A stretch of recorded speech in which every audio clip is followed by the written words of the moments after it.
for Monday, March 7th.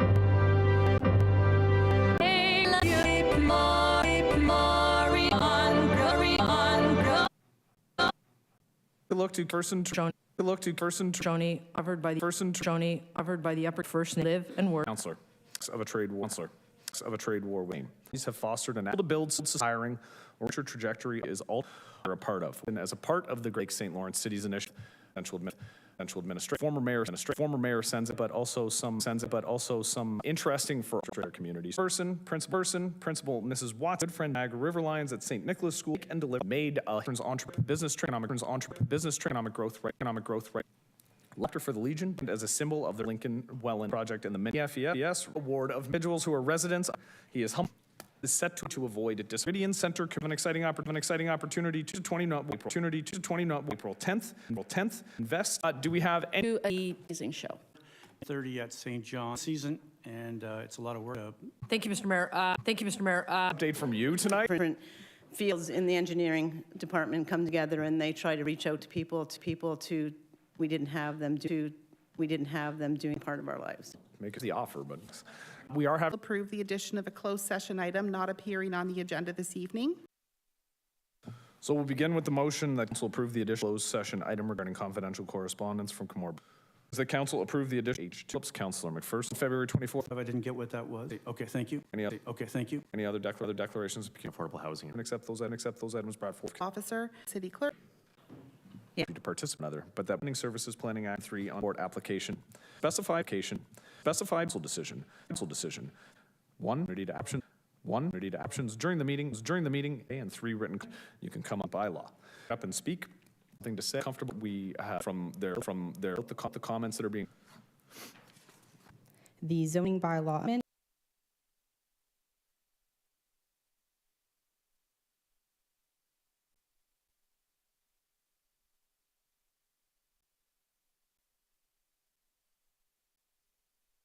Minute recess to get this.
And we're back. Miss McEwen, where did you go? My apologies to all those who are in the gallery and those who may actually now be able to stream at home. That was a technical glitch, and we wanted to make sure before we proceeded that people could actually see the presentation because we thought that was important for everybody in the gallery to be able to see. So we will now continue. Ms. McEwen, the floor is yours. Thank you again, Mr. Mayor. Just going to test this out. Okay, looks like it's working. And good evening again, everyone. The public meeting is regarding a zoning bylaw amendment for 37 Ontario Street and 3 Ontario Lane. The amendment is requested to zone both properties to the same zone to facilitate the realignment of Ontario Lane and the construction of a mixed-use building. Special provisions are proposed to carry forward a parking exemption, clearly define the front lot line of the site, and to permit a site-specific maximum height, minimum building width, minimum percentage of the ground floor facade that is dedicated to openings, and a minimum rear yard setback for rooftop terraces. This map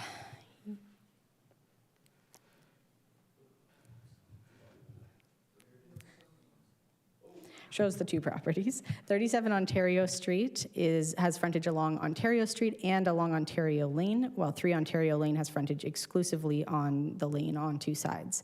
They are currently separated from each other by the lane.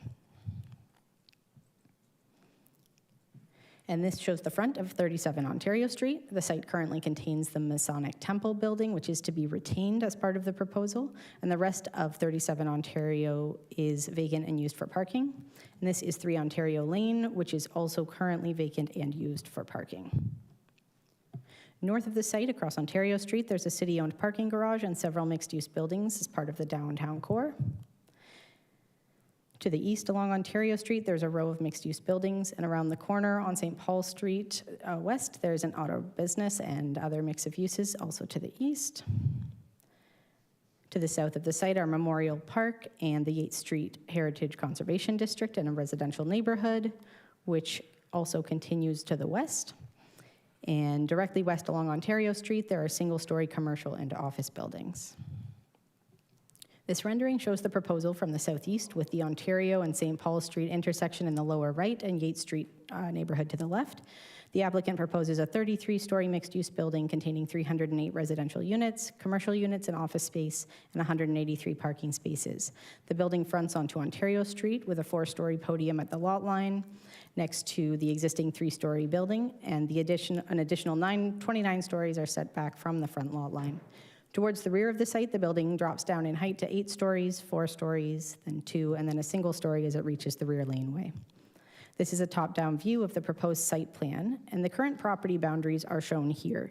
In order to facilitate the development, the applicant is also pursuing a land exchange to realign Ontario Lane, and the resulting lot fabric would look like this, with the city-owned laneway realigned and widened along the rear. The footprint of the existing Masonic Temple building is shown here, and the above-ground footprint of the proposed building is shown in pink. The site is located within a settlement area as per the provincial planning statement and a built-up area in the region's official plan. Together, these policies encourage the efficient use of land, transit-supportive development, and intensification, and the proposal is in keeping with provincial and regional policy. The properties are designated downtown per Schedule D1 of the city's official plan, which is the designation intended to provide the highest concentration and mix of the uses listed here within the municipality. And the properties are further designated commercial core as per Schedule E10 of the Garden City Plan, which permits retail, commercial, office, and apartment uses. And the proposal is in keeping with the city's official plan designations and does not require an official plan amendment.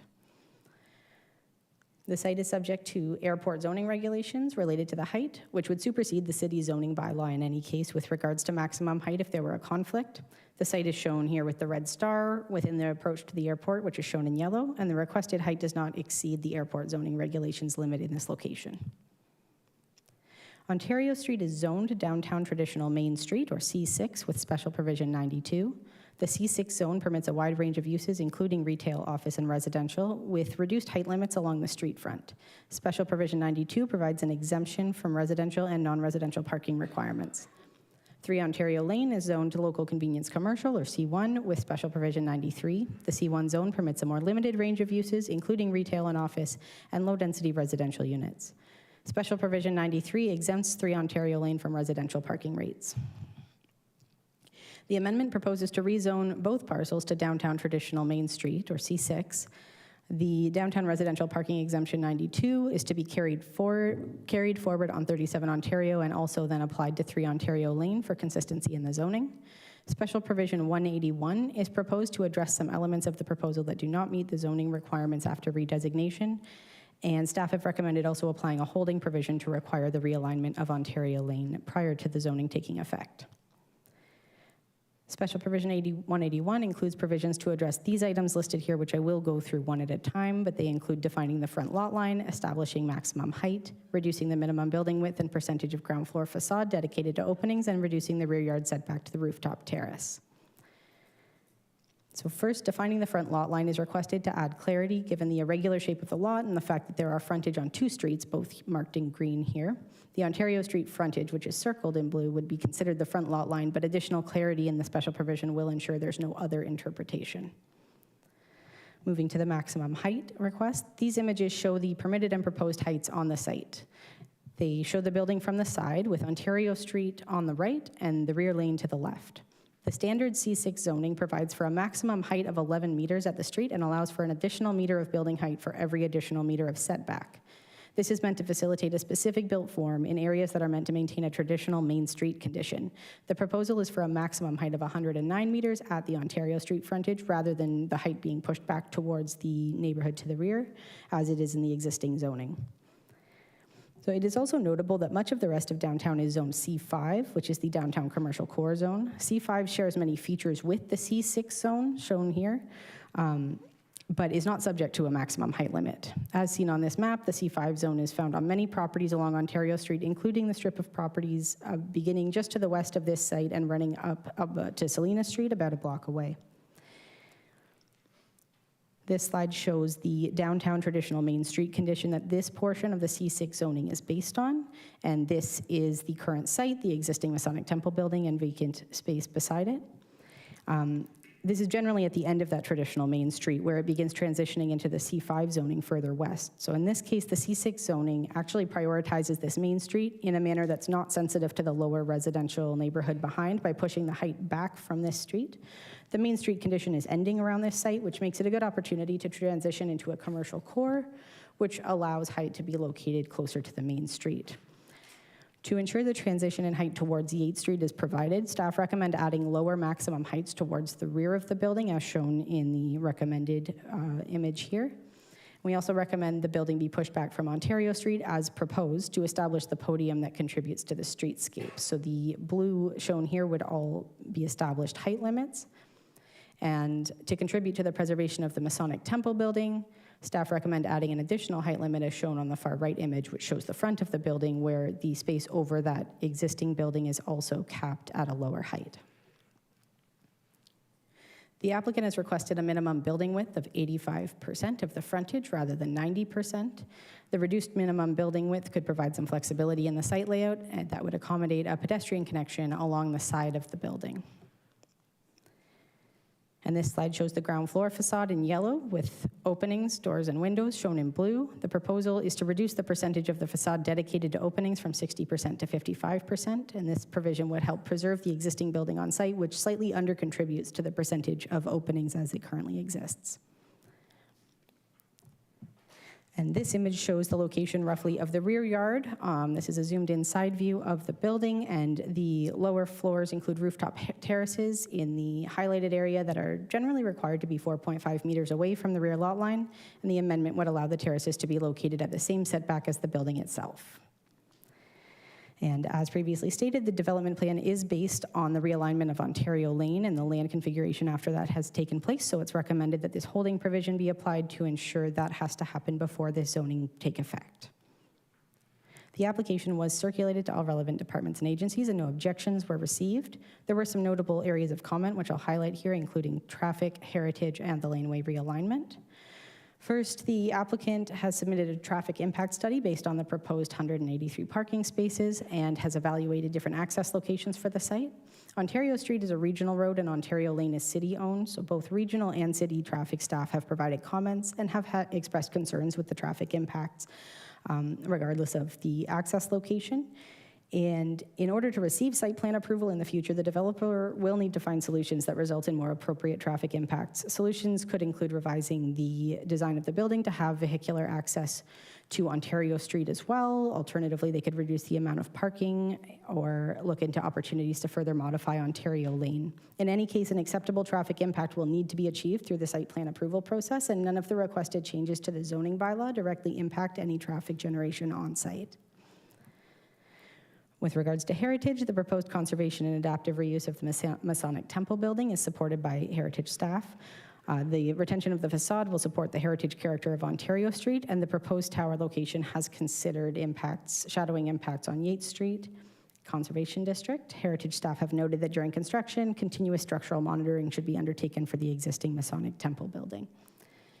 And regarding the laneway realignment, the applicants are going through a review process for the proposed land exchange. Matters affecting the laneway will be addressed through that process, and none of these concerns impact the zoning requested. A public open house was held on December 5th, and the main themes raised at the open house and submitted through written input from the public have been traffic, height, parking, construction impacts, and heritage. So there's concern that Ontario Lane access is not adequate for the amount of traffic that the development is generating, and it will overwhelm local streets of the nearby residential neighborhood. As just noted, the developer will need to find solutions that result in more appropriate traffic impacts, and these will be explored in greater detail through the site plan approval process. The requested zoning does not directly impact traffic generation. There's also concern that the proposed height is overwhelming for the site and not appropriate for this location. The site is located within the commercial core of downtown St. Catharines and in close proximity to other planned towers of similar heights. The building has been evaluated for wind and shadow impacts, which are found to be acceptable or able to achieve an acceptable impact through mitigation that would be enforced through the site plan. And shadows do tend to move quickly across the properties in the area. Additionally, the building is proposed to transition downwards in height towards the surrounding residential neighborhood. And there is also concern that there will be spillover parking into the neighborhood. The site is within a downtown parking exemption area, and parking in these areas is intended to be market-driven, and future residents will be unlikely to purchase or rent where they don't have a parking space available. There are public parking options in the area, and if anyone is parking in conflict with parking regulations, there are enforcement options available. There is concern about potential construction impacts, such as mess, noise, vibration from the construction of the building. Impacts are required to be mitigated through city standards and bylaws. And with regards to potential damage to nearby buildings, developers are always encouraged to conduct pre-construction surveys prior to beginning their build. And lastly, there's concern about the consideration of the Yates Street Heritage District near the site, the treatment of the building on the site, and the public has requested that the Heritage Committee be involved in review as well. Heritage staff have reviewed the proposal and are in support. There are no specific concerns with the impact of the development on the Yates Street Heritage District. The property is not within the district and therefore is not subject to its heritage guidelines. And the St. Catharines Heritage Advisory Committee was provided with this proposal for their information in December last year and has provided no feedback. In conclusion, staff recommend that council approve the proposed application, and as the proposal is consistent with the provincial planning statement and conforms to and does not conflict with the Niagara Official Plan and Garden City Plan. Thank you. Thank you, Ms. McEwen. A reminder to council, we'll have the opportunity to ask questions of Ms. McEwen after the public meeting is finished. I'll now call upon Jenna Thibault, agent from Weston Consulting, and Kelly McGilvray, transportation engineer from Trans Plans, to present. Please note, Jill Brennan, Director of Development for the landowner, is in the audience and available to answer questions from council should they arise. Welcome, and the lectern is yours.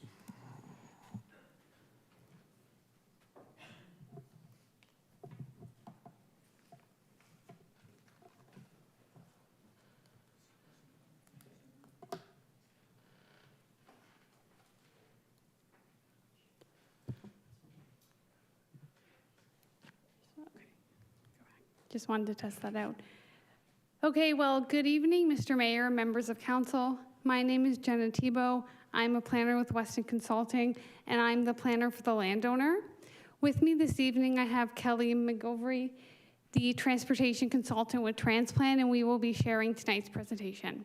Before I get into the presentation, I just want to first thank Charlotte for her detailed presentation that she just gave on the proposal. We've been working closely with city staff on this application, and we do concur with their recommendation for approval.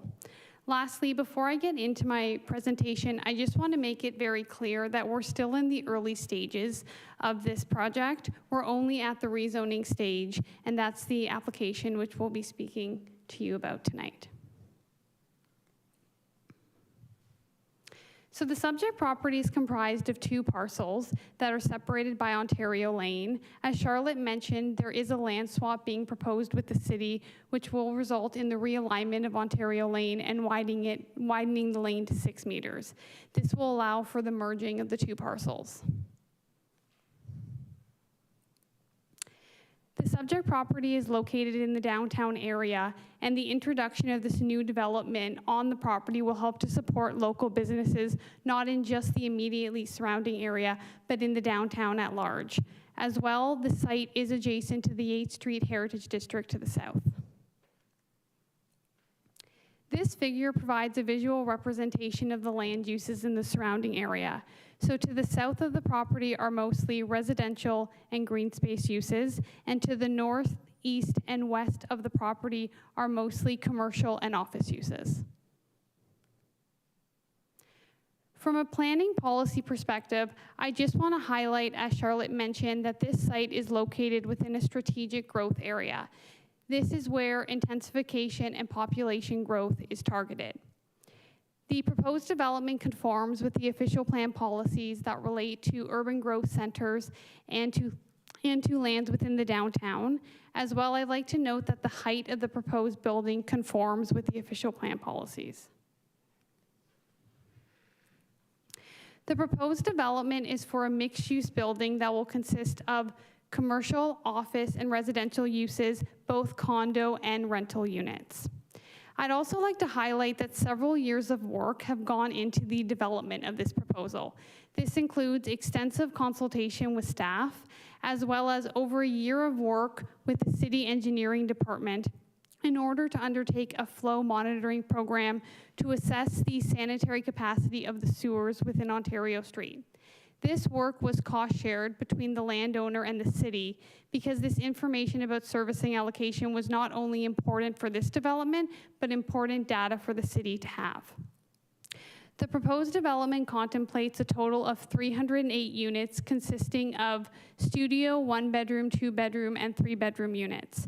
In terms of parking, 183 spaces are proposed and 105 bicycle parking spaces are proposed. In terms of height, the proposed height is 33 stories. This height is being requested because it is the maximum possible height for the site given the servicing allocation available and given the site's close proximity to the airport. It is possible that in the end the building may not be 33 stories, but this is why 33 stories is being requested.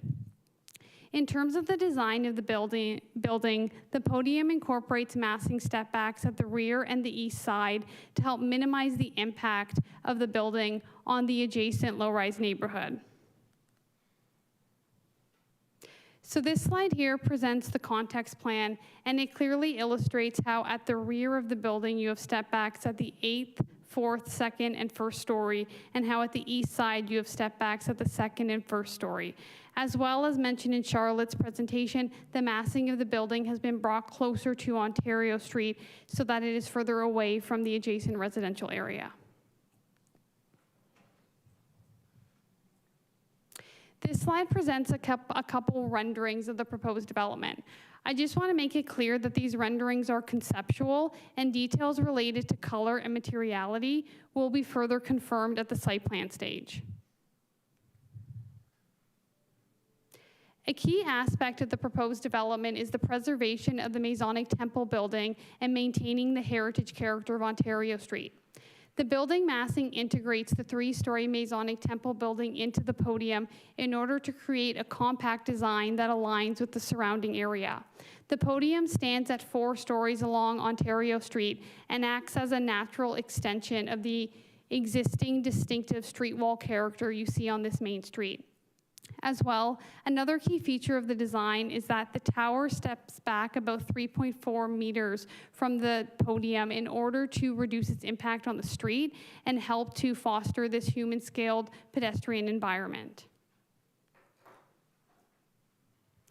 The zoning bylaw amendment application seeks to rezone both properties C6 with site-specific provisions. Charlotte has already gone over in quite some detail the provisions that are being sought, so I'm not going to repeat those. But one thing I do want to reiterate that was noted in Charlotte's presentation is that many of the commercial zones within the city's bylaw pertain to many of the properties along Ontario Street, and a lot of the zones don't actually have height maximums in them. So if you were to consider the C5 zone, which you can see on this figure, which is only about 20 meters to the west of this site, there is actually no height maximum restriction for that parcel. And so I think this is important to consider, that the downtown area, Ontario Street, is intended for taller buildings, and what is being proposed here is in keeping with that objective. And with that, I will pass things on to Kelly.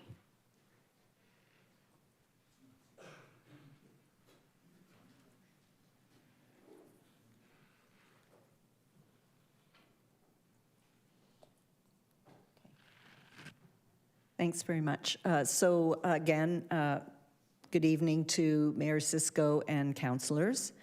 My name is Kelly McGilvray, and I'm the principal engineer at Transplan Transportation Consultants. And the work we did today addresses the impact, the transportation impact of a proposed development and an evaluation of access options. We did quite a few different scenarios. We have a lot of background work that was done to look at the options for site access, and we did check into and consider both Ontario Street and the laneway. And just to be clear, as has been mentioned also by Jenna, we are not at the site plan stage. We have not looked in detail at design of access. So this is, again, conceptual, and it's acknowledged that we will be working with city staff to look at, the details of access. Nevertheless, this was a scenario that we chose to carry through because it was, it showed very high functionality in accommodating the traffic on the site. And that in particular is to have a laneway entrance which comes in from St. Paul and proceeds westbound in a one-way direction into the parking area of the site. And then on the way out, egress will also be directed one way westbound along Ontario Street to continue along there. Now, as Trafalgar Street is one-way southbound, we would expect that traffic may continue along Cherry Street and up Salina Street in order to get back to Ontario Street and therefore access places further afield.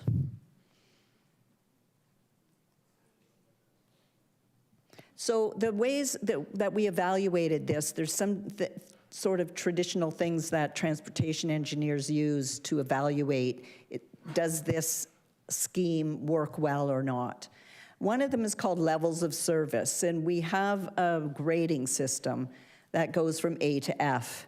And A is excellent, and then it proceeds very good, good, acceptable, limited, and congested. F is congested. So that was one of the scales that we used to look at, and this is like a very accepted North America-wide standard. The second thing that we look at is delay. How many seconds of wait time at an intersection would be experienced by the average driver during the peak hours? And the third thing is queue length. How long of a lineup of vehicles occurs while waiting to get through that intersection? And in all cases, we look at this in the morning peak hour and the evening peak hour to look at the worst conditions in the day. And we also look at that queue length in meters and see where it does it affect, or spill over or affect other things in the area. Secondly, we look at a before and after scenario. So we're looking to the future, to the horizon year of 2031 as the example when this would all be functional and in place. And we examine that with and without this development and look at what is the incremental difference that would be caused by the development. So this is the first one that, well, that's not the first one. There, levels of service. Levels of service just means how well does the road network accommodate the traffic that's on it. And as I already illustrated to you in that gradient system, A is at excellent condition. So, and it proceeds to F, which is congested condition. Folks, no outbursts. I respectfully ask, and I'm saying again, please, if I can hear your comments up here, you're too loud. I'm asking you to keep it to yourself. Thank you. So in this slide, we show 2 grades for each of these key intersections. And the red color in the first one is no development, and the blue one is with the development. So this is showing the incremental change that would happen if this was built. So we can see that some of the local intersections at Salina and Cherry, Trafalgar and Ontario Lane and St. Paul, and at the site itself would all remain excellent in terms of the ability to handle the traffic. We did actually study a wider area, but that continued to be AA, like in any of the other local smaller intersections in the neighborhood. Ontario Street is a busy street and is projected to grow. We also took into account any other developments in the area that are currently planned. So we've taken it as if they are all built as well. So it is really a worst case scenario. And the only impact seems to be Salina Street, which would move from a C to a D, which is still acceptable level of service. And that's mainly related to drivers going northbound and turning left into the main street, which is very typical for an unsignalized intersection. Trafalgar Street in Ontario remains at a B level of service, and St. Paul Street, which is already becoming congested, is likely to be congested by 2031. Now, we don't know what may happen between them, but it's very likely that city staff would already be addressing these concerns before we got to that point by adjusting signal timings and things like that. Now, the average delay, how many seconds do people have to wait on average to go through one of these intersections in the peak hour? And again, we can see that the impact is very minimal on actually all of the intersections. In fact, it's barely a few seconds. It's really imperceptible to your day-to-day, comings and goings. There's slightly longer delays, as is typical at a signalized intersection, because there's, of course, waiting for the green time and so on. Okay, so now we've also have queue lengths, and these are characterized by the blue stripes, the blue lines, and just looking at how long in the worst condition would the traffic be backed up. And one thing in particular, mostly it's, again, the St. Paul and Ontario Street intersection that's causing these backups of queues. And in particular, there is a fairly long queue that would go right across the site. And there would be a concern if there was access coming straight out on Ontario Street that they might be facing a line of traffic waiting at that signal. So in summary, we looked at, kind of a comparison of the Ontario lane access and a possible Ontario street access. We wanted to check, like, we're not only interested in traffic, but also biking and pedestrian access. And we were looking at, is this compatible as a pedestrian-oriented street, which we would think as a Heritage Ontario downtown street it would be. So Ontario Lane, yes, that's compatible. It doesn't cause any kind of break in the frontage of the streets and doesn't interrupt any pedestrian traffic on the sidewalk.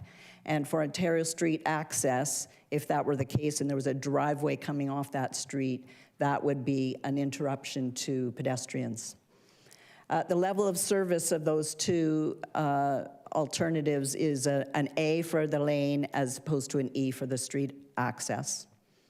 The queue length on the site within the building itself or the site itself would actually increase to an impossible level for the Ontario Street because there would be backups in whether it's the parking garage exit or street level parking that would cause backups in the site itself.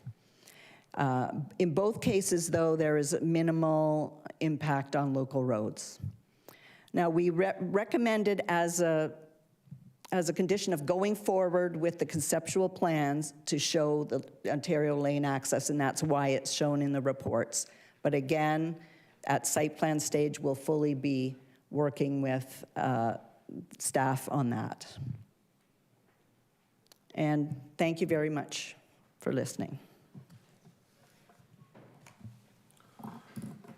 Thank you both for your presentation. At this time, Council, do you have any questions for the presenters?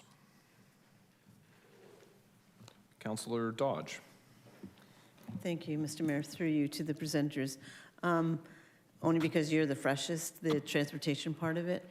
When you say that it's minimal effect to the neighborhood about the traffic and the transportation part of it, what do you mean when you're saying minimal? What can we expect from minimal to feel like?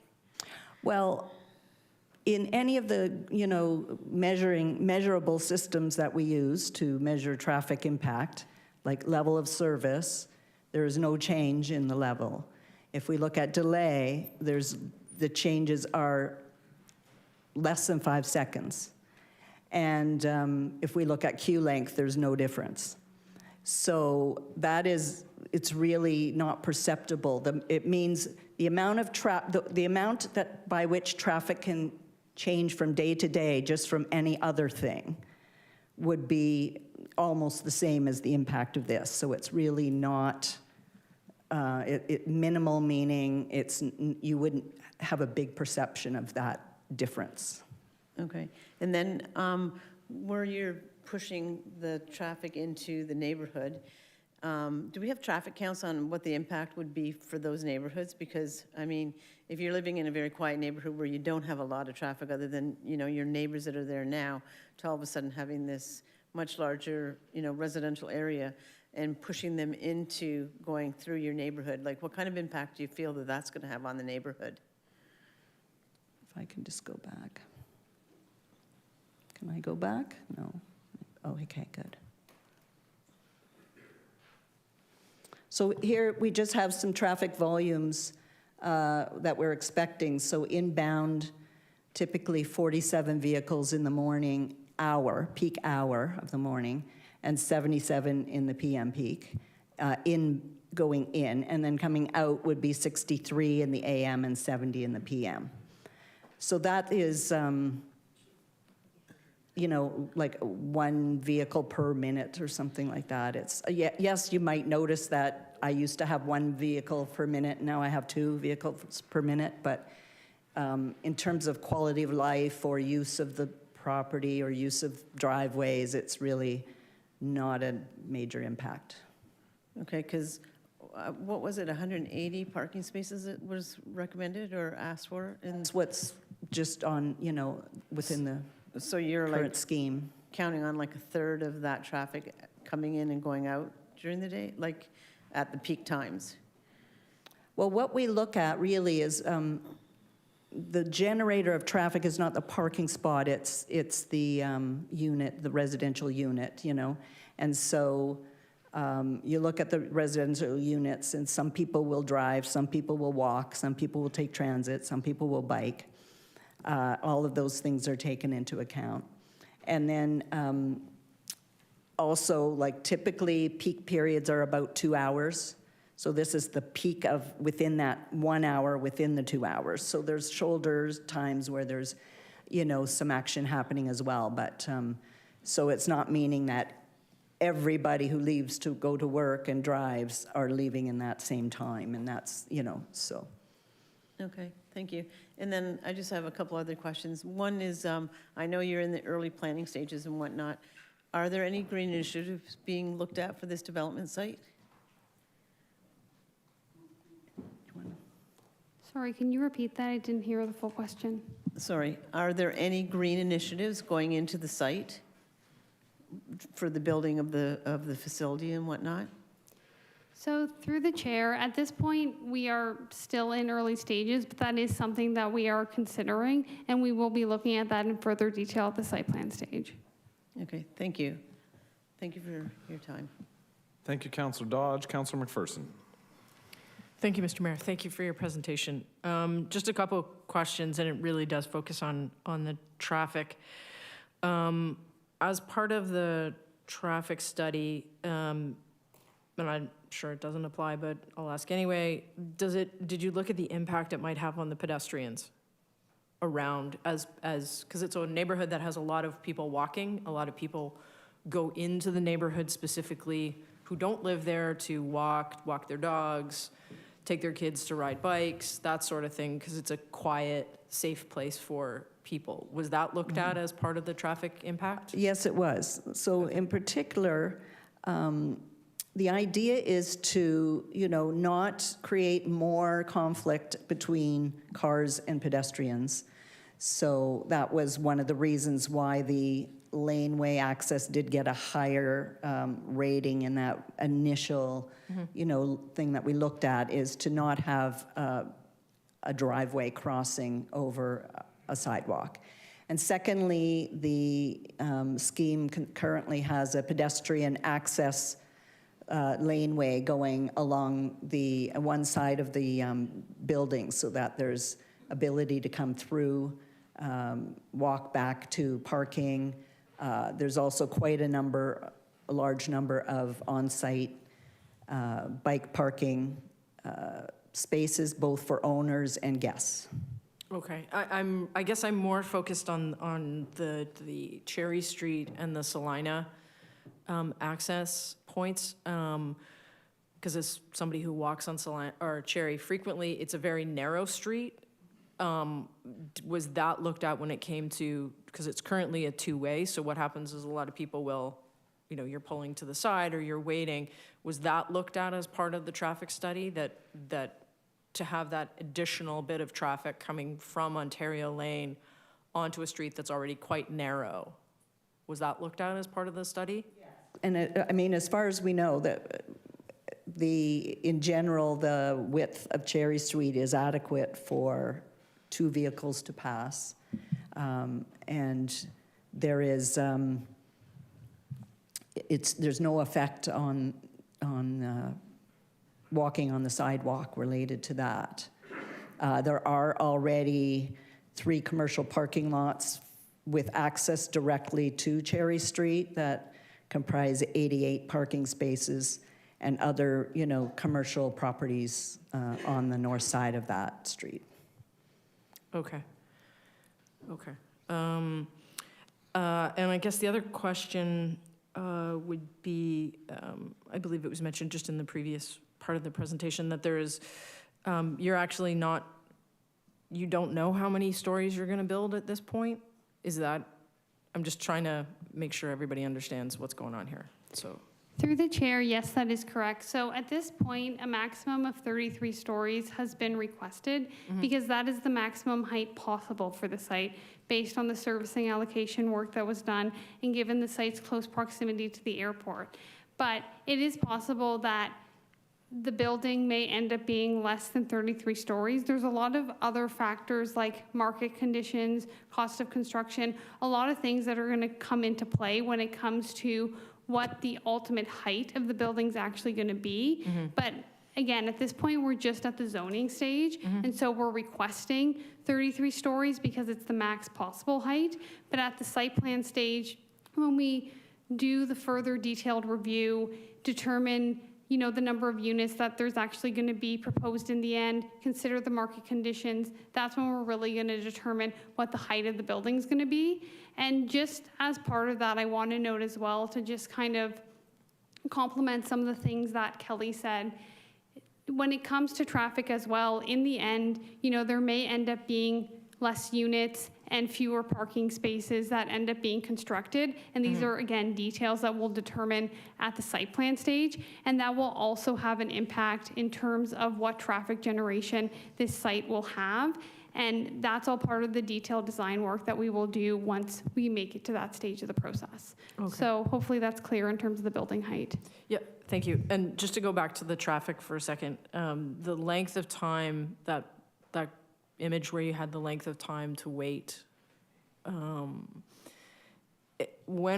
just curious when it was determined, because as somebody who lives there or very close and sees traffic on a daily basis, the length of time that you had for a wait for Ontario, like going towards St. Paul on Ontario, it doesn't seem to jive with what actually is happening. I'm just giving you as a resident there, the traffic often backs up way all the way to Lake Street and beyond, especially early morning and, in the morning drive and in the evening drive. So I'm just a bit concerned when it comes to that, what you've presented, that on a daily basis, visually I can see that the wait is much, much longer.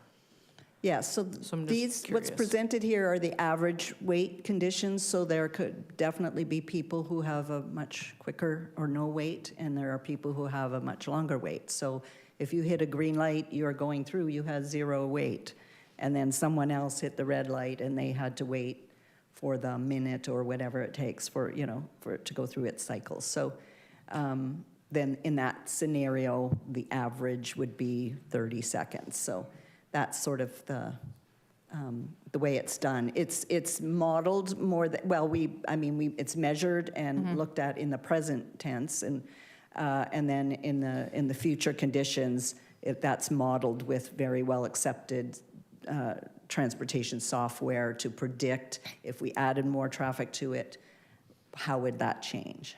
Okay, thank you. Thanks. Thank you, Councillor McPherson. Councillor Harris. Through you, Mr. Mayor, to the presenter. Actually, Councillor McPherson asked most of the questions, but I do have some concerns with Cherry and Salina. So you're confident that those roads are wide enough to accommodate two-way traffic with the added volume that's going to happen? Yeah, 'Cause I drive don't on think the these- volume is going to change, doesn't relate really to the width of the road. I believe on Salina, there's actually parking on the one side, and I'm just wondering, because I drive down those streets quite a bit, and Councillor, I'm going to jump in. This might be better directed towards staff when we get to the point of questioning staff with respect to Cherry. Okay. Okay. Thank you, Councillor. Councillor Kushner. Thank you, Mr. Mayor. In the downtown, we have a lot of properties that have been zoned for high density, but nothing is happening. So why do you think this would be a successful development on your part? Through the chair, the landowner for this project is committed to developing this site.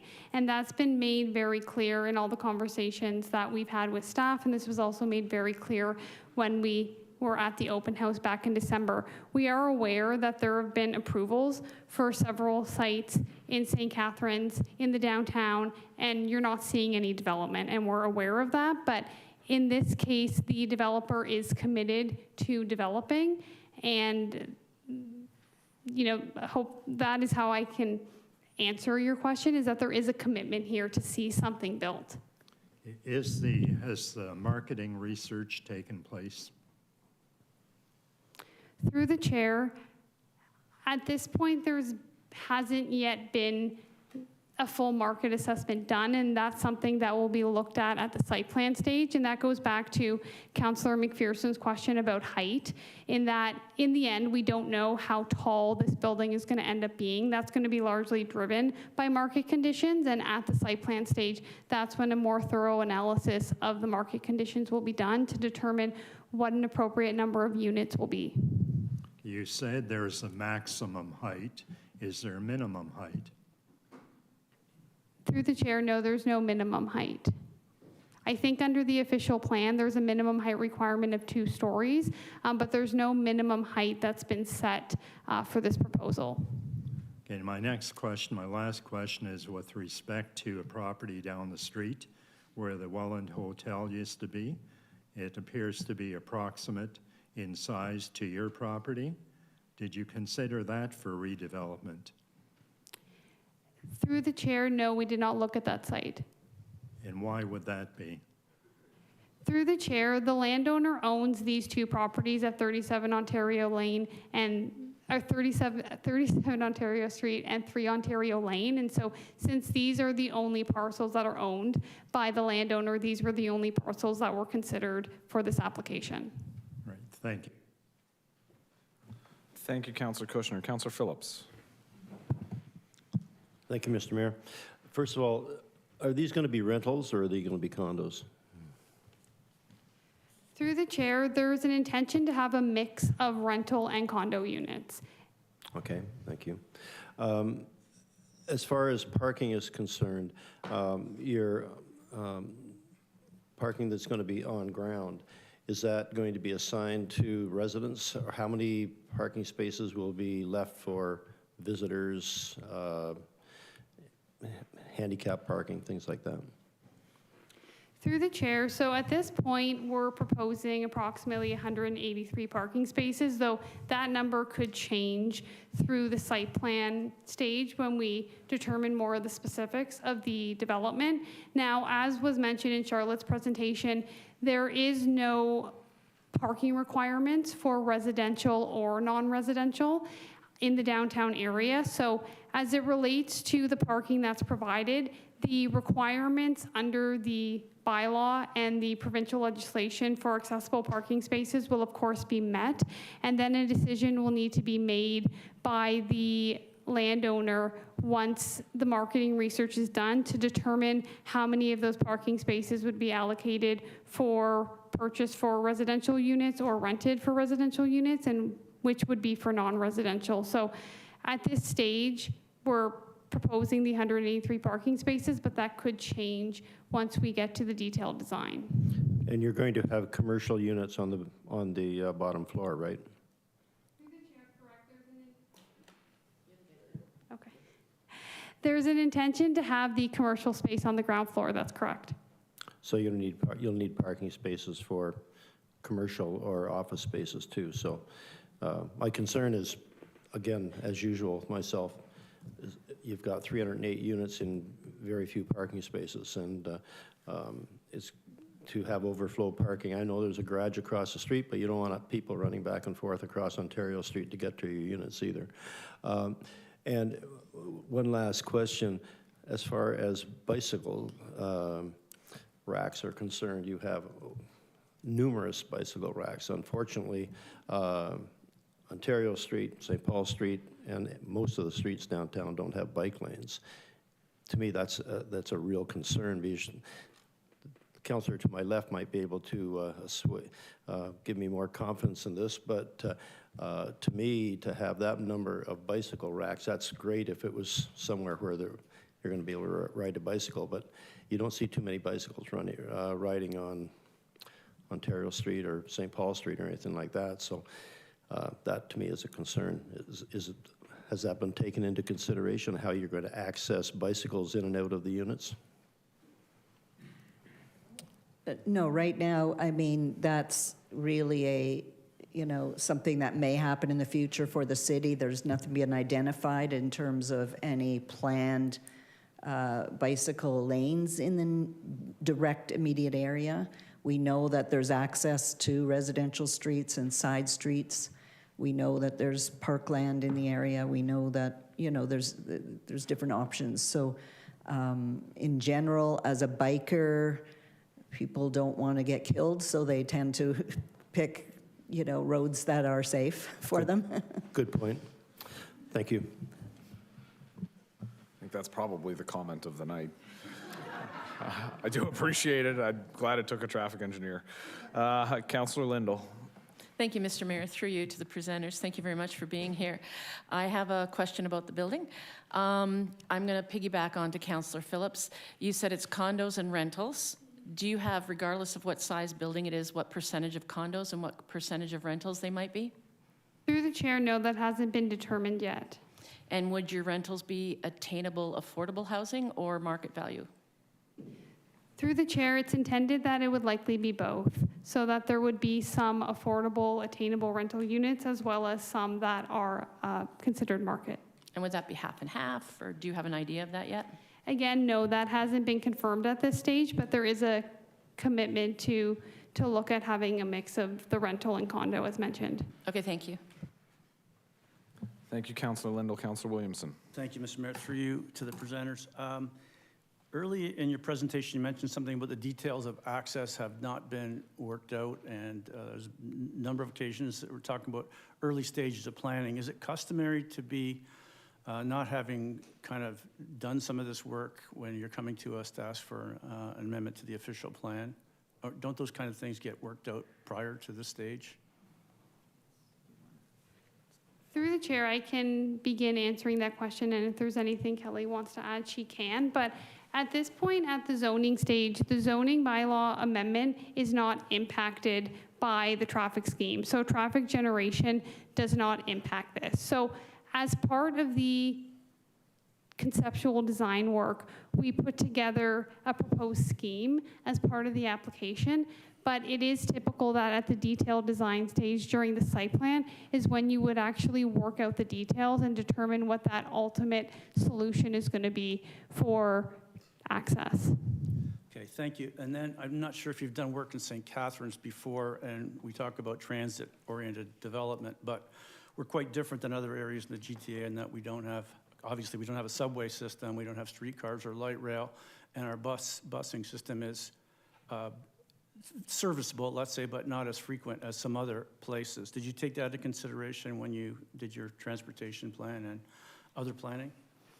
Yes, we did. In fact, I mean, we did not deduct any trips for, like, assuming they would be transit trips. So we used sort of the standard, which is the lowest level of standard, is kind of assuming sort of a suburban to, you know, style development. In other words, like suburban to urban, meaning minimal, you know, so it's not, we didn't use the standards that are for high density downtown, high transit, anything like that. So there was no deductions made for transit. Nevertheless, if we look at the lifespan of a building like this, you know, those conditions can change over time. Thank you. All right, seeing no other questions or comments, I'd like to thank you both for your presentation and for your answers. At this time, prior to discussing the report, we will hear from delegations. We have a number of delegations, as I said earlier, so I will call them up each individually. When we get to the end of those delegations that have registered, we will call on anybody who would like to present still. The one reminder I will ask, we always ask when presenters come up, if the points you have made have already been made, feel free to reiterate those points, but we would ask you to not go on at length about the same information. We're trying to bring new information to light for council to make their decision. At this time, we will hear from Liz Fleming.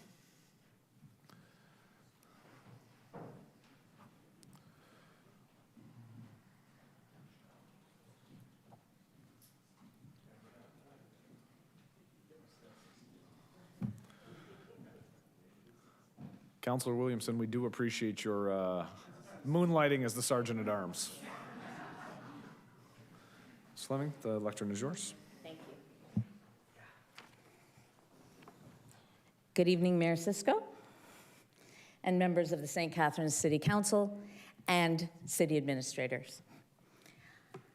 First, I'd like to thank you for the opportunity to join you tonight to discuss a matter of great importance, not simply to me and to the people that you see gathered here this evening, but also to the downtown core of our city.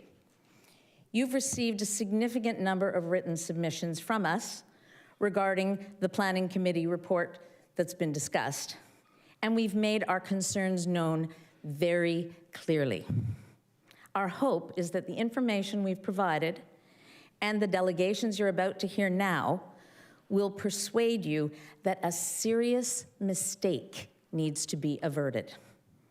The zoning bylaw amendments before council would make it possible for Integricon, a flood and fire restoration company, to build a 33-story tower on a lot that simply cannot accommodate it, creating massive traffic problems that will affect not just those who live in our neighborhood, but also anyone who wants to drive in the downtown area on Ontario Street, and particularly through the intersection of St. Paul Street, St. Paul West, and Westchester Avenue.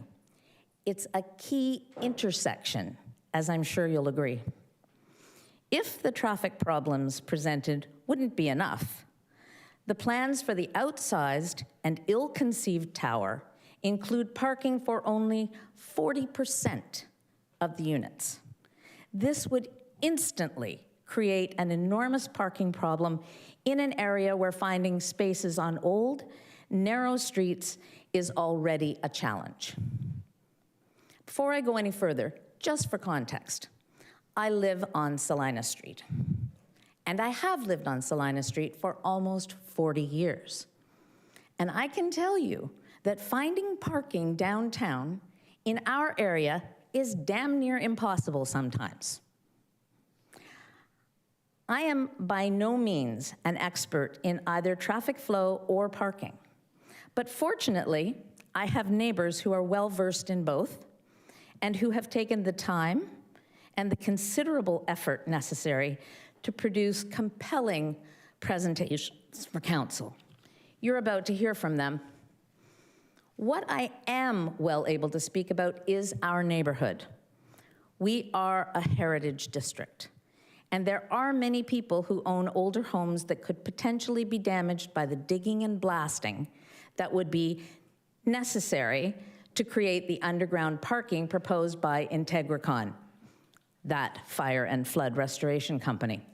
You'll hear more about that shortly, as well as other important concerns regarding the cultural and historic preservation of this unique part of our city.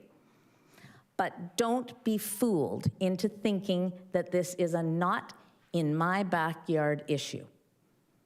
It isn't. As a neighborhood, we are greatly in favor of development in the downtown core. We would all like to see an increase in residential building of all kinds. We'd also like a downtown grocery store, more restaurants, shops, and workplaces, and we know that increased population density would help to make all that happen. Our objection is not to building, not even to building larger scale developments. Our objection is simply and very specifically to the size and type of building proposed for the site at 37 Ontario Street and 3 Ontario Lane. It is, as my learned neighbors are about to explain, completely inappropriate, and therefore the zoning bylaw amendments contained in the report of the City Planning Department must be rejected by council. Thank you. Are there any questions for the presenter? Do you have any questions? There may not be. All right, No. You're good, Ms. Fleming. Okay. And I would like to thank Ms. Fleming, something I forgot to mention. We do have 5-minute time limits. Ms. Fleming, you came in at 4:18, so wonderful. Thank you. Thank you. You know what, Matt? I timed it at home. I figured you did. I figured you did. You strike me as the kind of person who can hit your mark. It's almost like you're on radio or something. I'll now call upon Rachel Braithwaite to speak.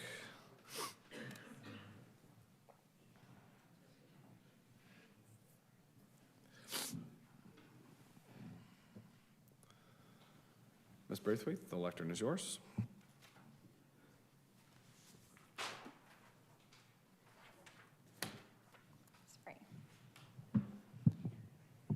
Dear Mayor and councillors and fellow community members, it's great to see the engagement here tonight, so thank you everybody for coming out. I am here representing the St. Catharines Downtown Association, and I am actually representing our strong support for this proposed development of 37 Ontario Street. The site, which has been vacant for over 30 years since its demolition in 1992, has been waiting a very long time for rejuvenation. Now is the moment for it to play a new role in the vibrant city we all strive to build. Empty lots, especially in downtown areas, hinder the vitality, walkability that are crucial to fostering a thriving and safe Main Street. This development provides a unique opportunity to revitalize a key part of our downtown, transforming it from an underutilized space into a dynamic hub. We are pleased to see how the owner is integrating the landmark heritage Masonic Temple building into this development. They've done a wonderful job so far restoring its facade to its former glory. Filling this void and adding lots of housing will have a transformative effect on this section of downtown, benefiting not only the site itself, but also the over 500 businesses that are located within our downtown, who I think we can all agree have had some pretty troubling years over the past few years. It will also enhance the pedestrian safety and improve the overall pedestrian experience. By intensifying the area, we will increase foot traffic and revitalize an area of our city that has struggled for far too long, potentially breathing new life and energy into the redevelopment of 1 St. Paul. And I wish I could poke someone in the ribs on that one, if you know what I mean. Because I would agree with the previous speaker or presenter, there has been lots of proposed developments. I personally am very excited by the developers here tonight in their engagement methods and levels. There have been public open houses, they're here tonight obviously, but they've also come to our BIA board meetings and really engaged with us as a community, and I'm very grateful for that. As the region's designated urban growth center, residential development in the downtown is essential to the future development of both downtown St. Catharines and the broader region. This development represents a significant and positive neighborhood investment, driven by a private entity aligning with the broader goals of the city's growth and revitalization plans. As everybody I'm sure is aware, we are facing a housing crisis in Canada, and St. Catharines is no exception. There is a tremendous demand for apartments, especially near transit hubs, and we are near a transit hub. We have the bus terminal in our downtown several blocks away from the site. And yes, the bus, Niagara Transit is not perfect. I will be the first to say that. But it is there, and it is good to get from one area of the region to another, and people use it. I use it. I have a bus pass, and I love it. So there are services that are available to the potential residents and visitors coming to the building.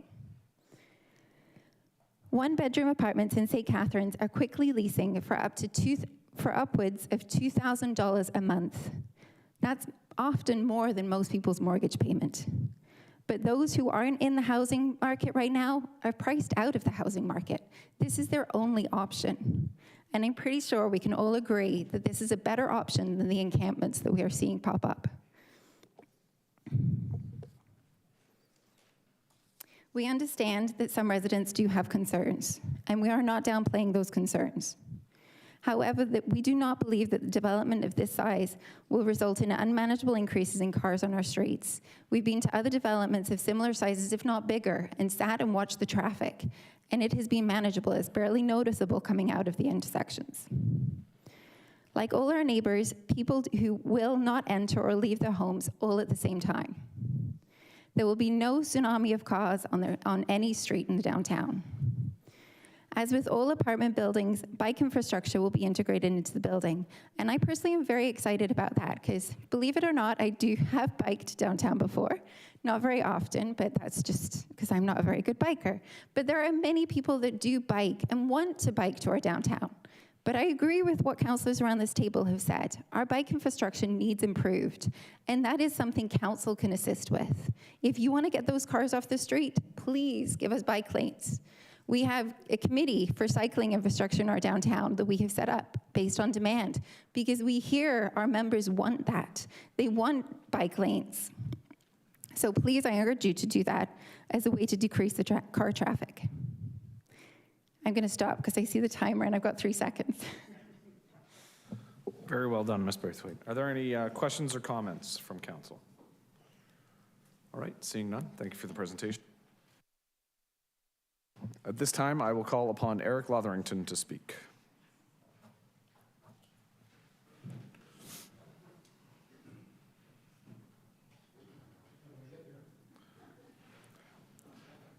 You took, without a doubt, the most interesting route I've ever seen somebody take to get from the gallery in. Well done.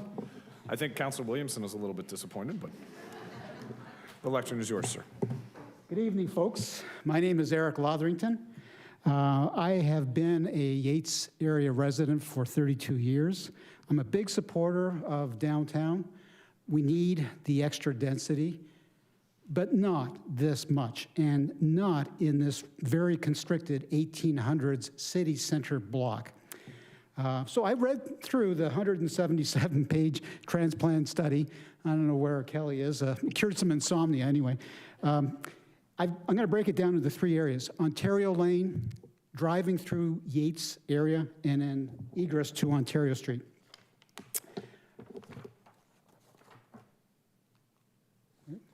Okay. Ontario Lane is just that, it's a lane.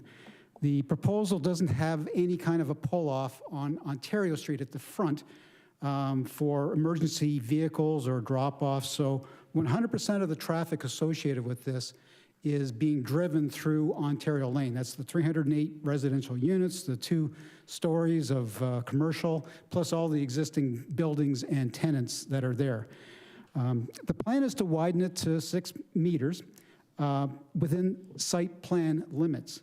There are constrictions at either end. At St. Paul Street, there's 2 buildings leaving you 4.57 meters, 15 feet. And because there's buildings right at the street, it actually poses a blind spot. So that's being proposed as one-way inbound. At the other end, at Trafalgar, it is 2.79 to 3 meters. It's a hamster trail. It could be expanded to maybe 4 meters, but you have to buy land to get to 6 meters. As it is right now, you can't facilitate volume 2-way traffic there. I'm going to make a note here. There has been a severance proposal in the past to sever 2 or 3 lots off of 20 Yates onto Ontario Lane. And it was turned down by City Council because of the issues with Ontario Lane and the surrounding infrastructure, getting emergency equipment in and that kind of thing. Make Ontario Lane as wide as you want. It is still going to be hamstrung at either end. At St. Paul Street, you're going onto a busy regional road, but more importantly, you're 20 meters away from an intersection of 2 busy regional roads. At the other end, you're having to go out onto Trafalgar, which arguably is the narrowest street in St. Catharines, do a 6-meter offset jog to go onto Cherry Street, which is also one of the narrow streets in St. Catharines. Okay, let's move on to the neighborhood, how to get through Yates. Now, the plan is, as shown, is to get to have cars go down Cherry to Salina. Cherry Street is only 4.93 meters wide, 16 feet 2 inches. A Ford F-150 is 8 feet wide. Any truck, any SUV or van literally has to mount the curb. Small vehicles, you can kind of inch by. It is not meant for heavy duty, any kind of volume, 2-way traffic. It's too narrow. 40 kilometers per hour is just not possible with oncoming traffic. There was in the report a consideration to make it one-way. That's not the recommendation as I understand it. And that's probably good because that has problems too, because currently the 7 access roads that particular block would be restricted down to 1, Trafalgar. So the alternative flow is to go down Trafalgar to Yates and up the entire length of Salina. It's another hamster path. It's 4.17 meters wide, 13 feet 8 inches. There's no parking, no, it's one way, obviously. But the bigger issue is that you have a lot of the older homes that are homes that are right at the street's edge. It's like a tunnel. So there's already vibration and noise concerns on that street, just with the incidental traffic. So you go on to then Yates Street and up Salina. They're undersized as well, and we've already talked about the high use of parking on those streets. They have maxing parking utilization because a lot of the neighborhood homes are too small, or the property's too small for vehicles, or just the downtown crew. So it is very heavily parked. 2 cars, when they're oncoming, one has to stop and let the other one go by. So 40-kilometer-per-hour two-way traffic just isn't possible there. I don't know if he's in the group here. Bob Crawford in our little group noted very dutifully that this is the only development on the St. Catharines books that has exiting traffic from the site going through a neighborhood, a residential neighborhood, and to boot a heritage one with narrow streets, heavy-duty parking, and houses at the street edge. So let's get to Ontario. You try to make a left-hand turn onto Ontario. Good luck. The transplant study, I have to note this, the data was collected February 6th of last year. It's about as dead as we get in this neighborhood. Especially the Yates district, the traffic multiplies considerably spring, summer, and fall with various festivals and events. We get wine country tours, believe it or not. It's also a minimum time for on-street parking because of snowplows. So there's a lot of optimism in the simulation results. But the point I want to make is all the feeders from the Yates area to Ontario Street, and there's 4 of them, so Salina and Norris and College and Adams. None of them have lights. A left-hand turn today off of Salina onto Ontario Street is very difficult. Even using the data that they did in transplant, they did point out that this is an issue. The bottom line is that it is manageable today. We live with it, but multiplying the density multifold is just going to cause gridlock. Okay, so I'll just try to summarize here. Ontario Lane is just a one-way lane. Terrible termination points at either end. Continuous 40-kilometer-per-hour two-way traffic is not feasible through the Yates area. It's just all inching along. And egress to Ontario Street is already problematic today. Just per the writing here, this is an 1800 city center block with undersized roads bordered by 2 busy regional roads and the 12-mile creek, and it's very uniquely constrained for today's traffic. Significantly increasing housing density here will cause gridlock. Thank you. Thank you, Mr. Lotherington. Do we have any questions from council? All right, seeing none, thank you again for your presentation. I'll now call upon Nancy Sigafus to speak. And this is via Zoom.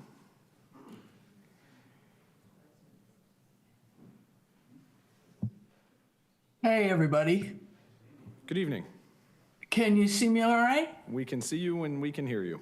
All right. Thank you very much for the opportunity to speak. I have my comments written out, and I am hoping to stay to things that have not already been addressed. I'm speaking to the human implications of the decision that we have before us tonight. Implications which are not addressed in the report. As a proud Canadian immigrant with a deep love for heritage, and as a psychotherapist for the last 30 years, I'm asking you to vote no on this recommendation, and I implore you to seek a second opinion. In our neighborhood, when we want to make a change to our heritage homes, which we own and pay taxes on, we have to come to City Hall, hat in hand, ask permission to change our windows or create an addition. We signed up for that when we chose to live in a heritage district. But here, it feels like the city council can inform us that you're allowing a zoning change to create a building with absolute zero heritage quality to be erected just a few meters from our homes with no permission required. You cannot, like Liz said, you can't call us NIMBYs. Every year from spring through autumn, we embrace the necessary challenge of cohabitation with scores of unhoused people, literally in our backyard.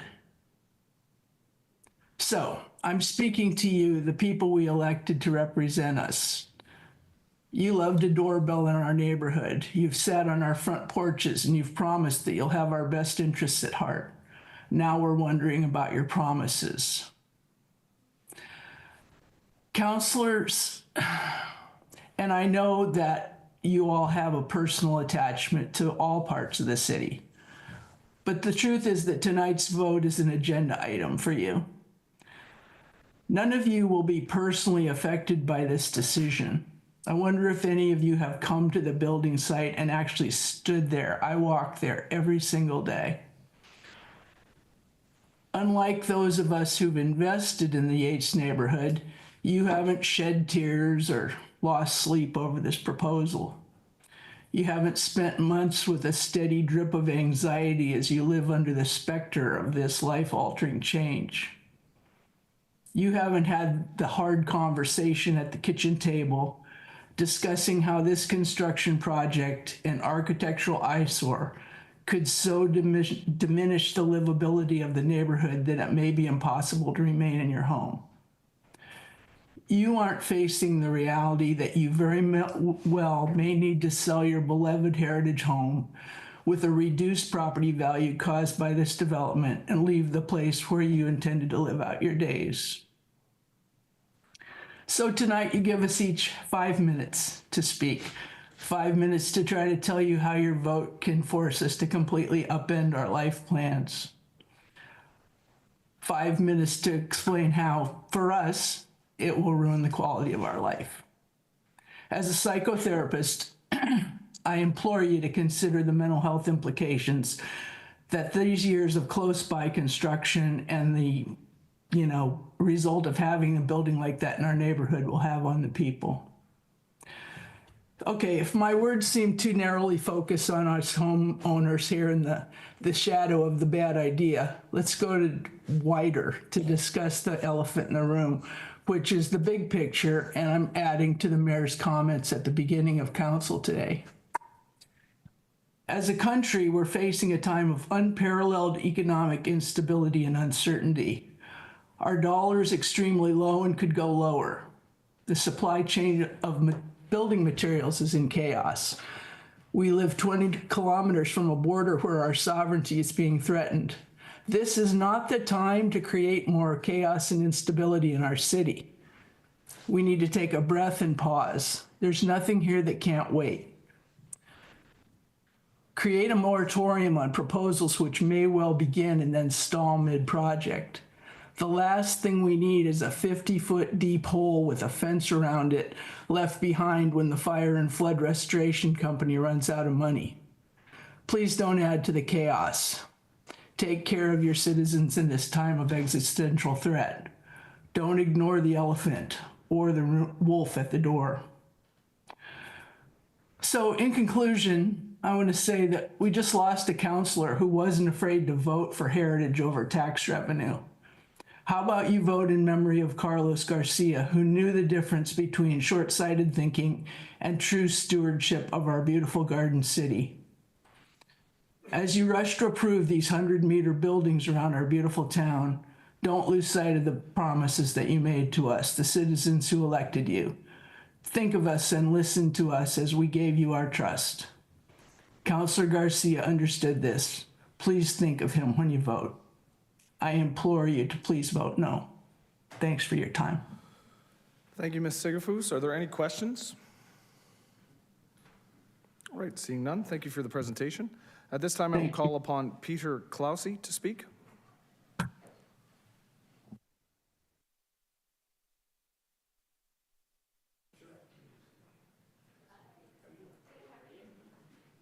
Mayor, nice to see you again. Nice to see you as well. The lectern is yours. Thank you. Thank you, everyone, and thank you for the 5 minutes. I've timed this. I should be okay. I live in the neighborhood. We live in the Burgoyne House over on Yates Street. If you don't know where the Burgoyne House is, you're not really from here. I'm a lawyer and an investment banker. I build deals. First thing I do in a deal is I research the people on the other side of the deal. I want to know who I'm dealing with. When we were here at the open house in December, the applicant said it was a developer, and they were developing a project in Niagara in the Lake. 18 minutes from my house is that project, so I went out for a look. On the website, it's called The Gables. It's beautiful, blue, white, 4 townhomes, looks great. In reality, it's a sinkhole. They haven't done anything. There's a truck full of broken asphalt in the driveway. There's green mold growing up the side of the house. There's a flagless flagpole in the front. Broken sticks in the ground. And even worse, their marketing sign, you know, the big 4-footer, is flat on the ground. Nobody's been there in God knows how long. Kind of brings back memories of Gord's place, doesn't it?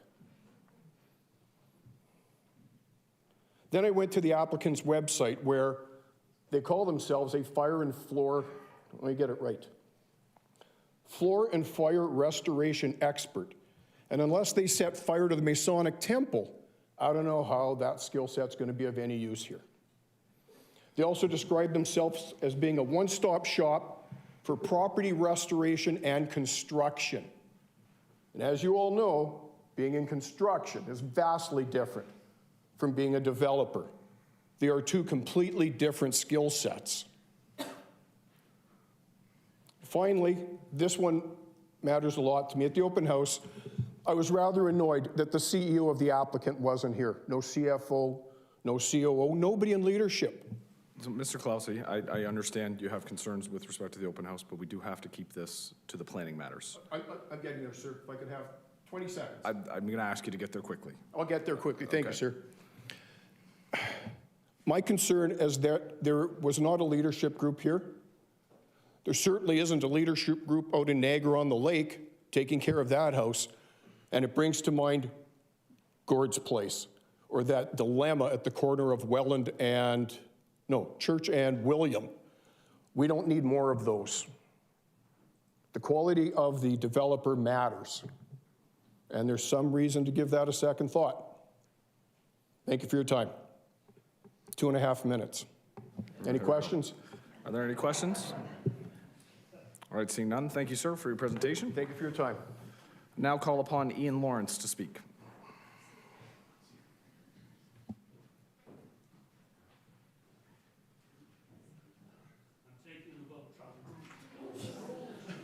As long as you're good, Mr. Lawrence? Don't make me worried for you, sir. Come on now. The lectern is yours, Mr. Lawrence. Thank you. Mayor Cisco, councillors, it's with great pleasure that I have the opportunity to address you regarding these bylaw changes with respect to 37 Ontario Street. As background, my wife and I have lived at 2 College Street, which is right on the edge of the heritage area, since the 15th of October 1999. We consider ourselves heavily invested in the health, the vibrancy, and the well-being of our neighbourhood and our neighbours. Almost without exception, all of the people that live in the Heritage District hold similar views regarding the neighbourhood. And not only that, the entire downtown area. We're a group of people who are passionate defenders of heritage history, because the city has a significant history. And we're compassionate to those who live here, including those that maybe don't share our advantages. Specifically, I must address the issue of parking and traffic. Some of the traffic issues have already been dealt with, so I won't go over those again. However, this particular project being proposed by Integricom, which has been pointed out is a fire and rehabilitation group based in Toronto, really doesn't pass muster. You've already seen a copy of the corporate report, which is part of your agenda this evening. The proposal calls for 303 condominium units with a total of 183 parking spaces when the above-ground spaces are included. There is no allocation parking for visitors, emergency or service vehicles. The planning department is suggesting that the exemption be allowed, which allows for the low number of parking spaces per unit. There is very tight access to the building for emergency and service vehicles, as there is no standard road access anywhere around, especially from to and from Ontario Street. Looking at the situation puts me in mind of being in a nightclub with no obvious emergency exits. I wouldn't want to live there.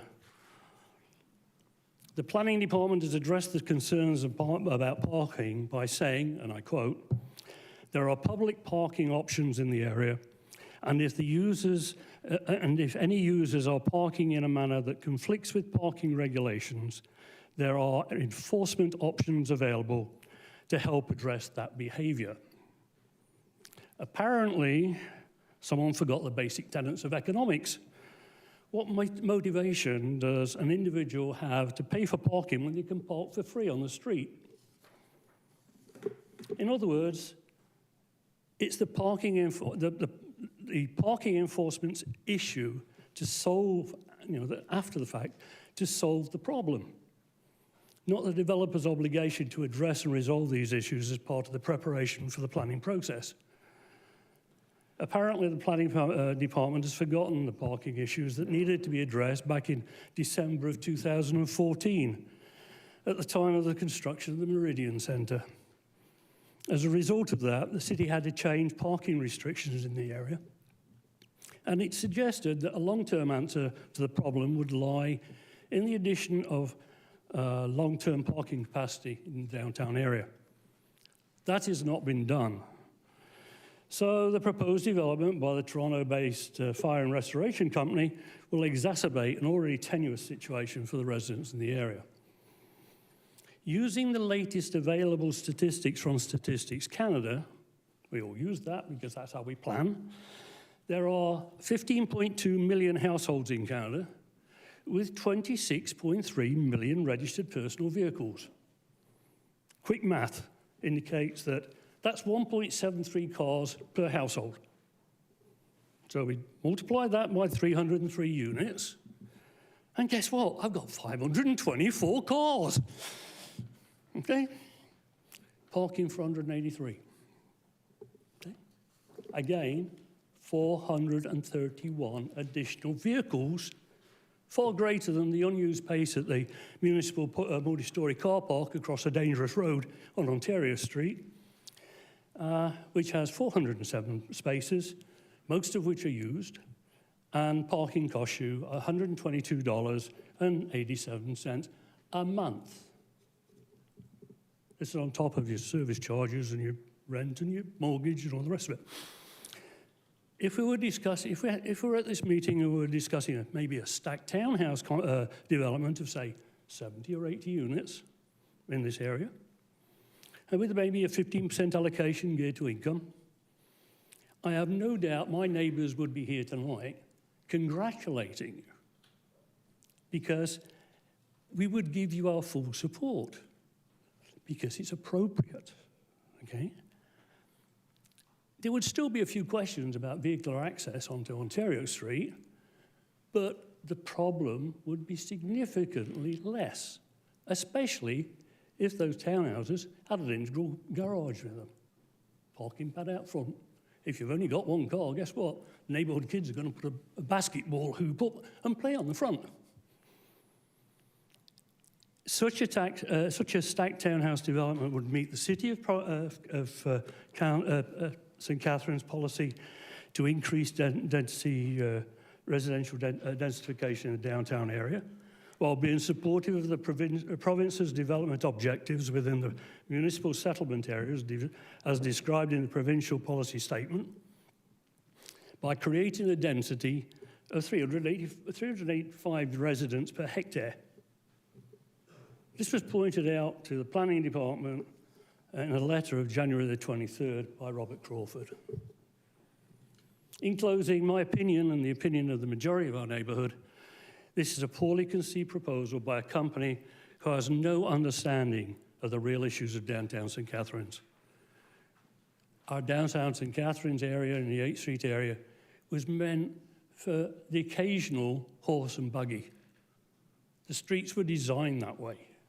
It's not meant to be a racing track for vehicles.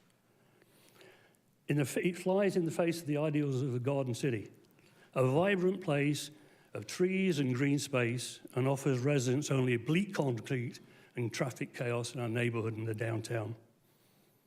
Thank you again for your time. I really appreciate it. Thank you, Mr. Mayor. Thank you, Mr. Lawrence. Are there any questions for the presenter?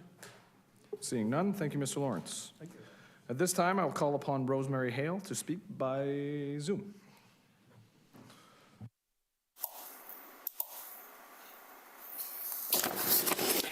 Good evening, Mayor Cisco and City Council members, and happy St. Patrick's Day from St. Patrick's Ward. Thank you for the opportunity to address this council meeting regarding the proposed bylaw changes requested for a 33-story development at 37 Ontario Street. And thank you for the accessibility accommodation to address via Zoom. My partner Nance and I live at 15 Salina. We love our century home, and we love our neighborhood.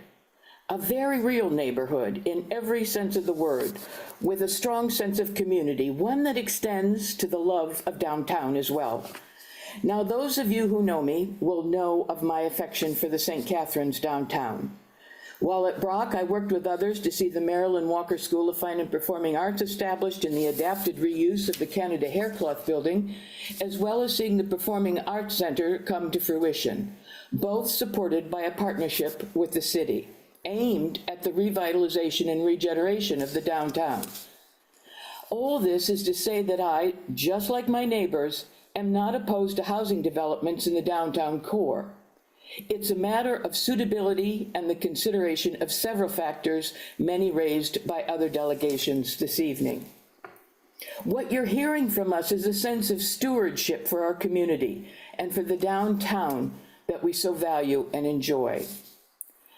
I'll frame my brief comments around these key concerns: heritage preservation, structural impact on historic buildings and nearby historic residences, archaeological significance, and streetscape disruption. First, let me address the issue of aesthetic incompatibility and heritage preservation. One of the defining characteristics of our downtown is its rich architectural history. This proposal by Intergon, a fire and flood restoration company, would place a modern, high-rise, and imposing 33-story tower directly adjacent to historically preserved homes and buildings, shattering the continuity of the streetscape, undermining the very identity that draws residents and visitors alike. A development of this scale in this location is not just an architectural contrast, it is an intrusion, diminishing the charm and cultural significance of the adjoining Yates community. The proposed building design is out of sync with the historic architecture surrounding it, and the overwhelming scale would result in the loss of historical ambiance, dwarfing surrounding architecture. Instead of blending into the existing aesthetic, this tower would dominate and overshadow it. And tall buildings do cast shadows. As to this concern raised by residents, the staff response reads, quote, "Shadows will tend to move quickly across properties of the residential neighborhood." Really? It's like saying this will only hurt a little. We found this to be an unacceptable reply. I watched the discussion of this project by the Heritage Advisory Committee and heard their concerns regarding the potential harm to the historic Masonic Temple. Staff recognizing this worrisome matter only states that there be structural monitoring of the Masonic Temple. And for concerns regarding neighboring dwellings in the Yates area, the report states that, quote, "Construction impacts are to be mitigated to the extent possible, and that we should take photos and records of our properties to identify problems should damage occur." You may all be aware that there were legal filings following the construction of Burgoyne Bridge. And this project will require a massive excavation, a deep foundation for the construction of 3 levels of underground parking. One can certainly imagine the likelihood of similar issues with structural strain on 100-year-old homes, such as foundation and chimney cracking, settling, weakening of mortar and wood framing, changes in drainage patterns, and so on. While I'm talking about the dig, as I recall, a member of the Heritage Advisory Committee also mentioned the possible archaeological significance of this site, as it sits atop the location of the old Opera House, and that remnants of the Opera House might still exist. So perhaps there ought to be an archaeological assessment before any approval of a project on this site. Later this evening, you will vote on a motion to establish the terms of reference for a new neighborhood revitalization committee meant to, quote, target all priority neighborhoods in the city, including the downtown, among others, and develop to unleash the private sector investment our community needs, unquote. I'm not, of course, speaking to that motion, but I would like to suggest that approval of this controversial project would be a bit of a cart before the horse, since such a study should necessarily engage listening to the comments of the affected neighborhoods. And to that end, there is a presentation along with a Q&A by the Downtown Heritage Conservation District Study, funded by the city, happening next Wednesday at Market Square. Again, it's a cart before the horse question. To close, I argue that the impact of this 33-story tower will present a jarring contrast that would diminish the historical integrity of the area, and as others will argue, will provide considerable traffic and congestion issues. I further contend that it is the responsibility of this council not to just approve intensification projects, but to ensure that they align with the character and historical continuity of the site. You are also stewards, curators, so to speak, of our beautiful city. A 33-story tower next to a heritage district is a permanent decision with irreversible consequences. We all believe that a more contextually appropriate mid-rise with traditional design elements would better serve the community while respecting the neighboring historical atmosphere. So I stand with other community members saying this proposal is fundamentally incompatible with the character, infrastructure, and well-being of the Yates Historic District. We do not agree that the proposal supports the strategic plan pillars of social well-being or cultural vibrancy. I implore you to reject this staff recommendation that would enable the construction of a 33-story tower at 37 Ontario. And at the very least, I urge you to consider the second planning opinion as outlined in the report from Planning and Building Services, and I thank you very much for listening. Thank you, Ms. Hale. Are there any questions for the presenter? All right, seeing none, thank you again for your presentation. I'll now call upon Sukhjit Singh, my apologies, to present.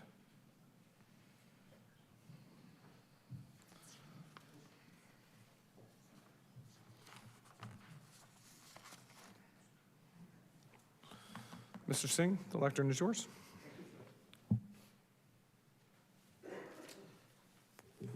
First of all, good evening to everybody in this hall. My name is Sukhjit Singh, and I try to help everybody. Like, I own the building Royal Legion Hall in Port Colborne. I help Legion Hall people, charge very fair rent, and help every time. I'm lot 1153. Next to lot 1152, there they make the building. And if everybody happy, I try to sell my property to these people, so they make the traffic light over there, and all the traffic go to Ontario Street. Why I came here? Because when I bought the property, I have the right over the lot 1152, so I can show this. So let me just take, what is this? So I'm lot 1153, and lot 1152, I have the right over to go through because this is a very, very old building, long time. Maybe the one guy owned, they had a friendship. So I don't want the people destroy my building. So the lot of 1152, chunk of little land, 8 feet by 60 feet, in my property, and they say until the beam on the wall, I can use the property. So after they make it, so how I repair my building, because if they close to me, I need a little gap, and I need the right to repair my building. So after they make the high-rise building, and I don't want they destroy my building.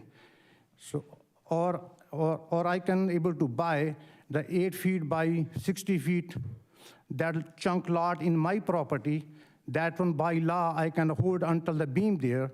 I can buy from that people, and if they want everybody happy, then I'm sell to my property to 37 Ontario Street, so they make the traffic light over there, so all the traffic go to Ontario Street. Thank you, sir. All right, so sir, we're going to hand this off to the planning department, and hopefully they're going to be able to speak to this at some point. But we appreciate your presentation, and like I said, they're going to have your documentation. I'm happy to help to grow the city of St. Catherine, and I'd like to go back to Toronto, no problem. If everybody happy, then I go ahead. Okay, excellent. Thank you very much, sir. All right, Councillor Dodge, did you have a question? Yes, Mr. Mayor, I just was wanting to ask the previous presenter where he was actually talking about, because I was a little bit confused. It's next door, but planning's going to address it. Okay, thank you. No, I understood completely, and yeah, we're going to have planning address that more when we get to the staff portion. Give them some time to. Okay, thank you. All right, our next presenter, I'll call upon Karen McKay to speak.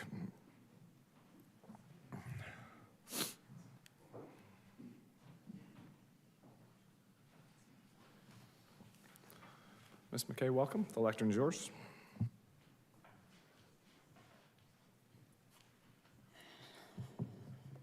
Mr. Mayor and members of council, I'm reading a letter this evening that was written by a neighbor of mine who was unable to come this evening.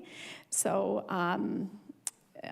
his name is Gary Black, and I hope that he will forgive me for some of the editing that I've been doing in the effort of time for items that have already been discussed, matters and concerns. Dear Mayor Cisco, members of council, and city clerk, I just reviewed the City of St. Catharines staff report of March 7th, 2025 that has been produced to explain and to support the owner's presentation to council. In over 50 years of reading city staff reports as a real estate lawyer, I believe this report constitutes risky down-the-road planning. I can't recall where a report kicks down the road for inclusion in a site plan agreement so many critical and unresolved items. Items such as access, parking, and traffic flow. All are critical to the impact, viability, and ultimate success of this project. It seems to me that logic and wisdom dictate that all these issues must be resolved before the zoning amendments are considered. Leaving these issues to be resolved by future negotiation does not solve the most important question. Is this project, as presented, right for this location, given all the problems that the report identifies, but yet offers up no solutions? I suggest to you that failure to determine now the main critical issues our city planners recommend to be left for future site plan negotiations may result in no resolution or perhaps future regrettable city concessions. This isn't prudent, safeguarded planning that the city should subject itself to, the property owner to, and all our area residents to. To do so is disingenuous to everyone as I see it. It is not debatable that densification is required to sustain, revitalize, and grow the downtown. However, there are so many problems with the location of this site and the unquestioned negative impact that it will cast as presented. I wholeheartedly support the densification of the downtown and recognize that it is the key to our future. But location is location. Some are great, some not so. The March 7th, 2025 report sloughs off to a later date key fundamental issues, and I'll summarize what Gary said. Wind impacts, shadow impacts, traffic impacts, waste collection, servicing, location of balconies and windows, site access, outdoor amenity areas, grading and drainage, parking function, and location, landscaping, and greening. And then there's the whole traffic issue, which has already been addressed by multiple speakers and will continue to be by some after me. Let me just go on. The comments set out in the response by staff are not solutions and don't strike at the core of the traffic problem this presented project will create. The report deals only with the alteration of the existing laneway, but it offers no traffic solution beyond its junction with Trafalgar Street and its impact on Cherry, Salina, and Yates. In my view, First Ontario Streets project would be better suited on land where the existing flow of traffic has been well defined and does not have to be jerry-rigged like Ontario Lane will have to be. I write this to you as a resident of Yates Street dating back to March 1970 and have witnessed the effects of changes in the area as our world has evolved. From mostly single-family residences to several multi-family ones, the increase in the number of vehicles most households now find it necessary to own, the abusive use of the south side of Yates Street on-street limited parking that requires regular enforcement officer patrols, the reality that many residents that were constructed when vehicles were a rarity with only one or no on-site parking now require street parking, and the advent of delivery and service vehicles that create serious encroachments to the essentially one-lane street that Yates Street and Cherry Street and sometimes Salina Street have become. To approve such significant zoning changes without first establishing how or whether a potentially worse situation will be avoided is my most serious objection to this project. Respectfully submitted, with editing, Gary Black. Thank you very much, Ms. McKay, and I appreciate the editing. You did a fantastic job there. Council didn't have any questions for Ms. McKay, did they? Okay, wonderful. I'll now call upon Bob Crawford to speak.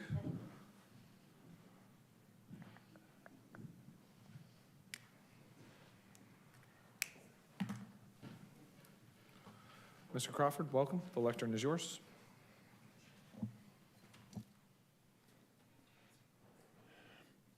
Mr. Mayor, councilors, thank you for the opportunity to comment on this application. My name is Bob Crawford. I am not a resident of the 8th Street area, but I am representing my aunt, Helen Boyajian, who lives at number 20 Yates Street, a heritage property that backs directly onto the subject site. The Boyajian family has lived on Yates Street for the past 65 years. My wife grew up on the street, and my own relationship with the street and my wife dates back to the early 1960s.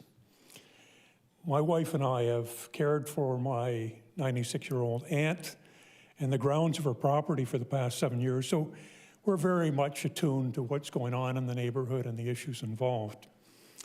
Having grown up in the downtown area in the 1940s, 50s, and 60s, I relish the possibility of a renewal and the revitalization of downtown St. Catharines that will come from increased residential development.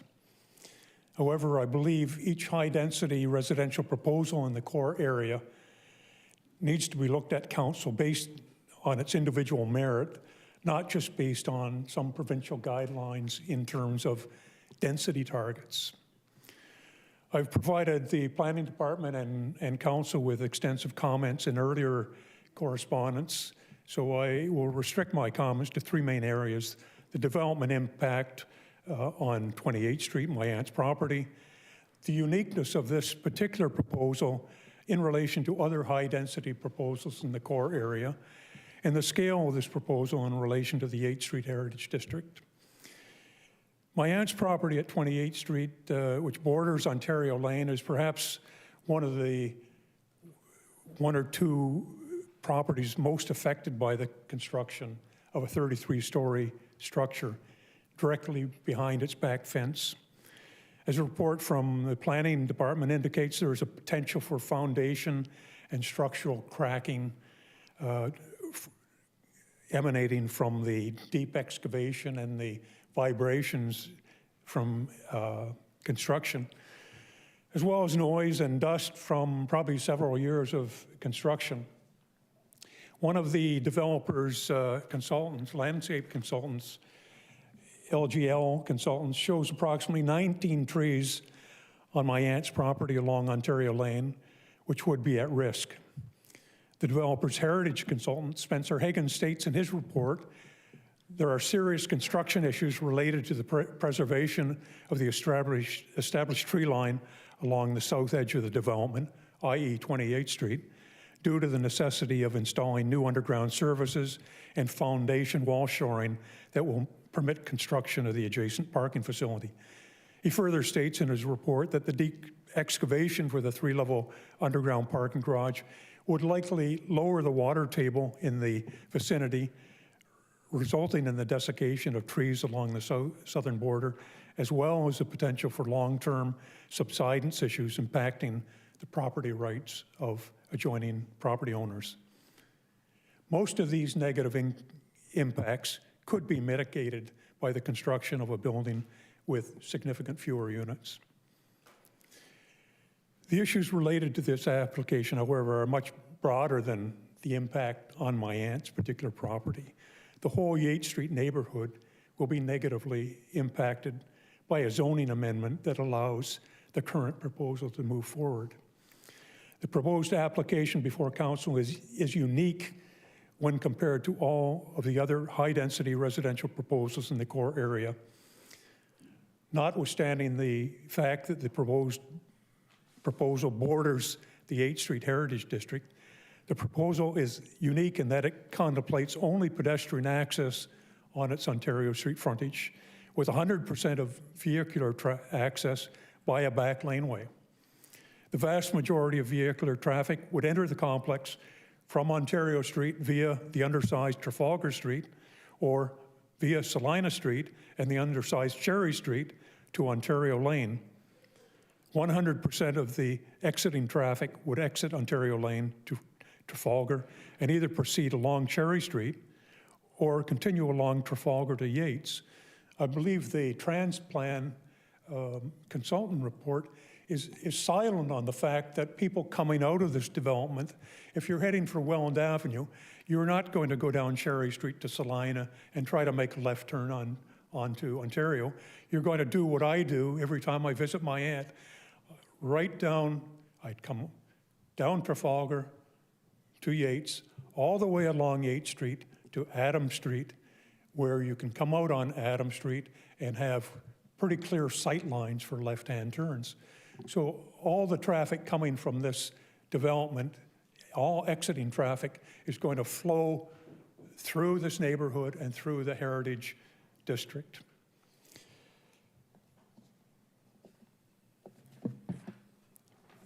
In contrast, all the other high-density proposals in the core area have 2 or 3 regular frontage streets and do not require traffic to flow through residential zones or back alleys.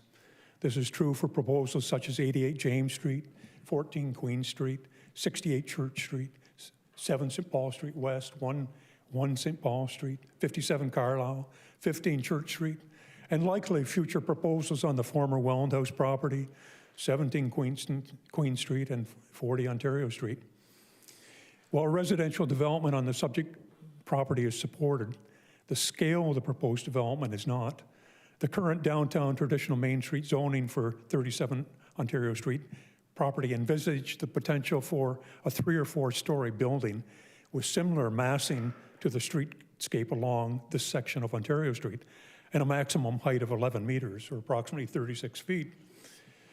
This provided an appropriate height transition to the 2 to 3 story residents in the adjoining the 8th Street Heritage District and would mitigate most of the property and traffic issues that would result from a building 10 times higher, 109 meters, 10 times higher than the current zoning provision.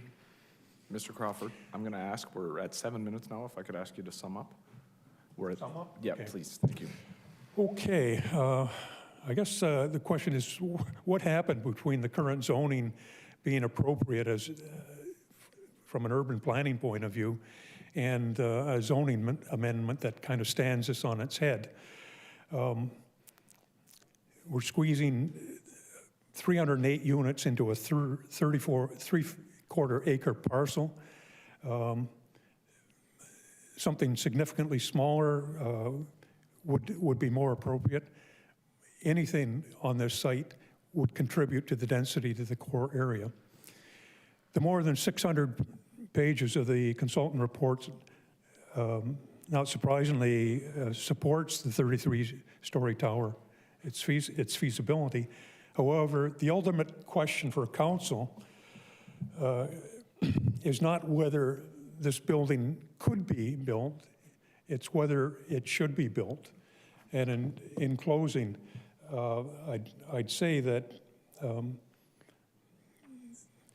the possibility here, if you build a 33-story building, is that you will undercut the long-term stability of the existing core area neighborhood that the city is trying to protect.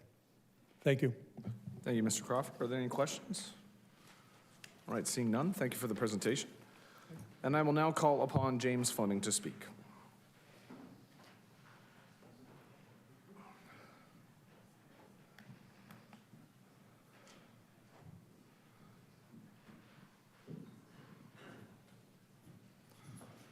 Mr. Fleming, welcome. The lectern is yours. James. James. I know, but it says James on my sheet, so I was going to call you James as many times as I could. That's my brothers call me James. Okay, wonderful. Your family now. I'm the bookend as far as I know from the delegation that I'm aware of, starting with my wife, finishing with me. So I live on Salina Street as well with Liz. We've been there for almost 40 years. Thank you, Mayor Cisco, councilors, staff, for enduring. All of us, I'm going to put my glasses on, you have heard and read many people who are opposed to granting this zoning bylaw amendment. We have provided evidence and reasons why. Many factors, many compounding factors: traffic congestion, access, egress, impact on Heritage District, parking. Also in the past, the city has opposed or denied much smaller applications for developments that would go onto Ontario Lane. We know there is a housing issue. I'm sure you are probably aware that there have been housing developments in the Yates Heritage neighborhood, several. Developments have increased the amount of housing, also increased density along Cherry Street, Yates Street, and other streets within the Heritage neighborhood. There's been building on vacant lots, large and small. There's been building on lots that initially had one single home, now have more than one, typically adjoining or stacked townhomes. In one case on Cherry Street, a single home had a four-unit building constructed with 4 parking spots, I might add. All these developments added housing. Of course, the increased density has increased traffic congestion and parking problems slightly. That being said, the combined total increase of all these new houses, townhomes, apartments, and condos is a mere fraction of the tremendous negative impact that would be created by the proposed development. Also, I find it ironic that next week there will be a public meeting about the Downtown Heritage Conservation District study. The city is still receiving submissions. The survey is still open. And of significant relevance is that the map that outlines the Downtown Heritage Conservation Area that is still in the study phase includes the parcels of land where today's zoning bylaw amendments are being discussed. The zoning bylaw amendments being requested by First Ontario Street Limited is because the proposed building is simply too big to be accommodated with existing bylaws. They need special provisions. In the Region's comment on page 13 of the report, the company did not even indicate how vehicles would access or exit the property, which is pretty fundamental, I'd say. Zoning bylaws are put in place for good reason. We implore you not to approve these amendments. Thank you for your time. Any questions? Thank you, Mr. Fleming. Any questions? All right, seeing none, thank you again for your presentation. Now, at this time, we do open the floor. If there is anybody who has additional comments that they would like to add, I would ask that when we are making those comments, again, as I said earlier, try to bring it to new information unless you are simply reiterating. If we could do that quickly. Yes, sir. Come on up. Anybody who does come up, I would simply ask you to mention your name when you come up to the lectern. And then once you're done, you do actually, yes, Arexi reminded me, once you're finished speaking, we'll ask you to head over and just sign the sheet so that we've got your name there as well. You look like a trustworthy fella, so I'm taking a guess, but. Thank you, Mr. Mayor, administrators, councilors. I'm with Sukhjit Singh, who I will refer to as Sam, belovedly. And I just wanted to clarify a couple of his statements. And although I do not myself live in St. Catharines, I do work with Sam in his commercial endeavors and have a fair amount of experience being at Sam's building. The one he was referring to is 53 Ontario Street, which was the Niagara Furniture Bank up until 2022. Sam had mentioned a section of property, 8 feet by 60 feet. I know planning has the documents that Sam provided. The area that he's referring to is actually part of his building. He's going to be visiting his lawyer to get those documents confirmed as to exactly the content of them, how that applies. With regards to my experience at the building, I've heard many people express their concerns about the traffic exiting out Ontario Lane. And I can say with great emphasis that it is extremely difficult to get out there with a single vehicle. I usually drive a pickup truck. Sometimes I do have a cargo trailer if we're getting to the back of Sam's building for loading or unloading equipment. To get out the west end of Ontario Lane would be almost an impossibility. And so I can only imagine the difficulty that would be experienced by emergency vehicles, perhaps a ladder truck if the fire department had to get in. Furniture deliveries, of course, on straight trucks, it just goes on and on. So certainly I understand there's a lot of concern with that. To clarify Sam's comments about potentially selling his property and a traffic light that he was referring to. He was referring to if his property was also acquired by the property owner of 37 Ontario Street, his property would be directly adjacent, or that property is directly adjacent to the entrance to what's labeled as the Ontario Street garage, parking garage across the road. And his thoughts were if it was possible to consider having a traffic control light there, that would certainly make a very safe option for traffic into and out of the property, as well as ingress and egress of bicycle and pedestrian traffic. I think that covers everything, Sam? Okay. All right, wonderful. Appreciate that. Are there any questions? All right, seeing none, if I could just ask you to head over to our council coordinator on the side. Thank you, everyone. Thank you, sir. Are there any other speakers who wish to speak to this? One final time. All right, seeing none, can I have a motion to close the public meeting? Councillor Kushner, Councillor Phillips.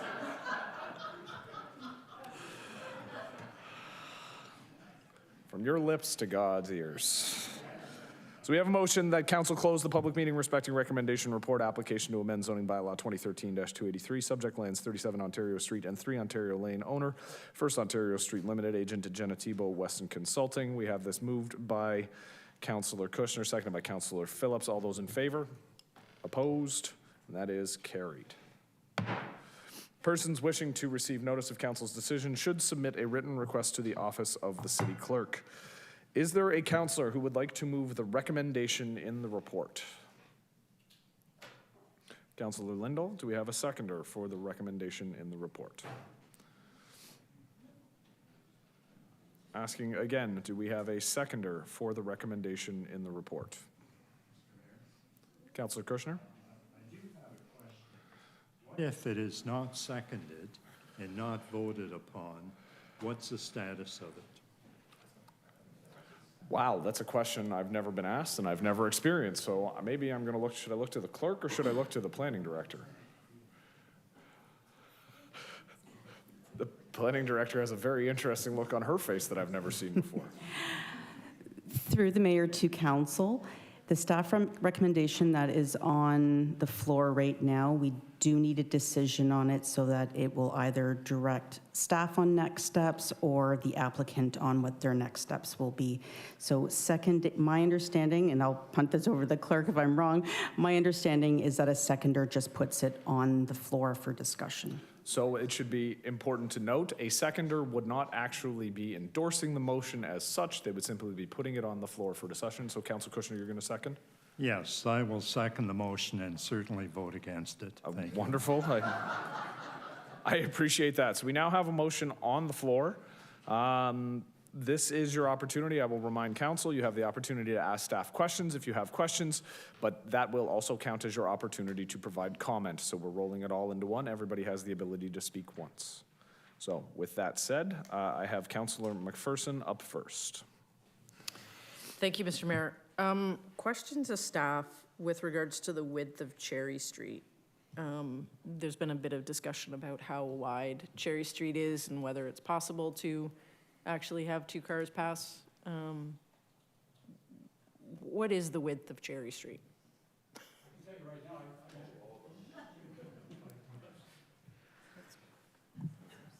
Through you, Mr. Mayor, to the councillor. It was measured by one of our residents. I have taken a quick measurement myself off our GIS system. It's somewhere between 4.3 and 4.8 meters wide. Insufficient in our opinion for, simultaneous two-way traffic with any kind of significant traffic volume. That was one of the concerns that we had raised. Okay, thank you. And when it comes to street parking, I think I know where there is street parking, but what streets are available in the Yates neighborhood that have street parking on it? Through you, Mr. Mayor, to the councillor, most of the streets within the neighborhood, save and except for Trafalgar, Cherry, Ontario Lane, have some level of parking on them. Primarily, it's one side. There is some dual side parking in the neighborhood as well, but generally speaking, it's throughout, with the exception of those. Okay, thank you. And then a question to planning. What policies do we have in place, if any, or what is the process for protecting existing buildings, specifically heritage buildings, when it comes to development and damage that may occur or disturbance that may occur? Is there a policy or?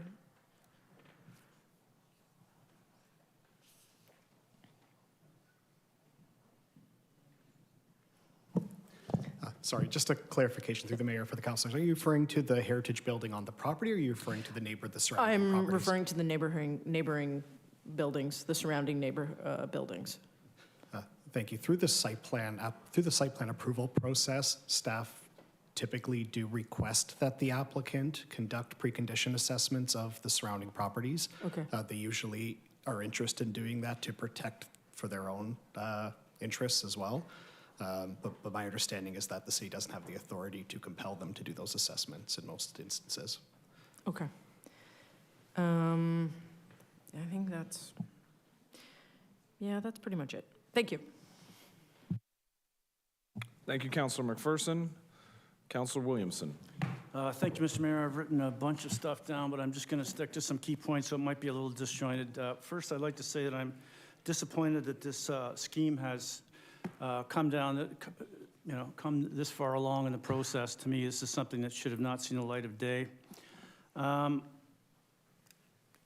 objective here is to achieve a better, more livable community, and it requires us to do that in a thoughtful and balanced way that is compatible to and complementary to existing neighborhoods. This is a great neighborhood, and a previous speaker mentioned Carlos's passion for heritage, and I know that Carlos loved the Yates Street District, and he would have been like-minded in his opposition to this proposal. We're not Toronto, we're not Mississauga. We need to establish our own identity, and as someone also said, not just stick to this idea that we just need housing. We have to have some thinking that goes into what actually fits here, and what fits in Toronto and some other places does not fit in St. Catharines. This building has excessive height and massing, makes no reasonable transition from the adjacent areas where it's proposed, and I would assume that the Heritage Committee approved this only because this building was outside of the Heritage District. That's supposition on my part. I don't know exactly how they would have approved it, but that was the only thing that seems logical to me. Someone mentioned about the missing middle and talking about human scale sustainable development. That's what progressive municipalities do. This is not at all progressive. And as Councillor Kushner, the Dean of Council, has already suggested, we've already approved a whole bunch of unrealistic, overly ambitious projects that are sitting fallow. I'm not sure why we continue to do this. This is not working. We want to get houses built, but doing it in this way is just not doable. Like I said, I'm trying to condense things here a little bit. In terms of our official plan, that takes a completely laissez-faire approach to height standards. To me, this is an omission that needs to be remedied, and I've said that in the past. And then we also run the risk, if we don't have any kind of timelines set in place, that this would become potentially a hole in the ground or a development that's approved and would not go forward in the foreseeable future. So for these reasons, I do not support this. It's not a suitable infill project. And there's just one other comment I made, and through you, Mayor, to staff. The tower at Carlisle and St. Paul Street, haven't they come to us and asked to lease parking spaces in the Carlisle garage because they don't have sufficient parking? Am I mistaken in that? Or?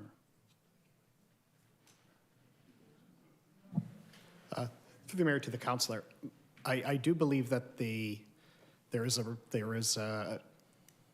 a request to lease spaces, but I believe that had more to do with the developer of the Carlisle Suites building also being involved in leasing out the commercial floor space beneath the Carlisle Street parking garage.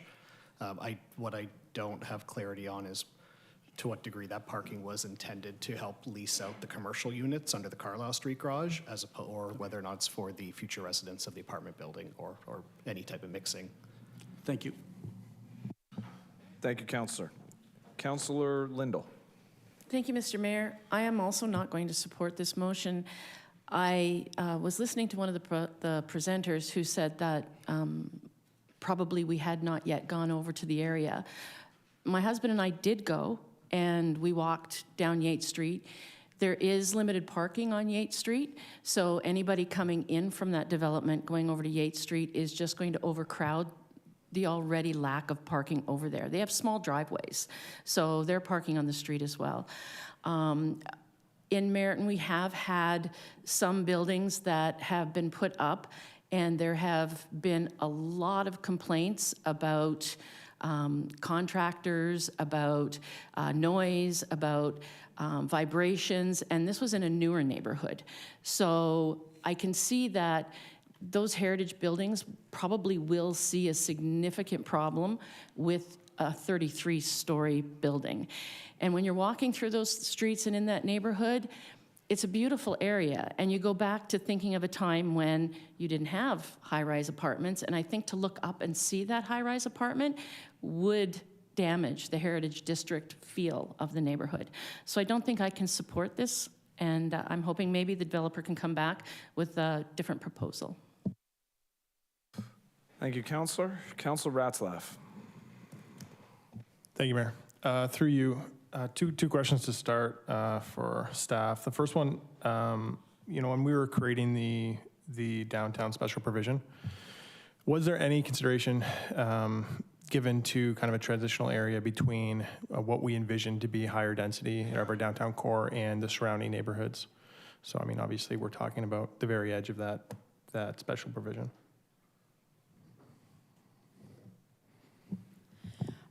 Through the mayor to the councillor, are you referring to the special provision that's being proposed for this site? No, sorry. We're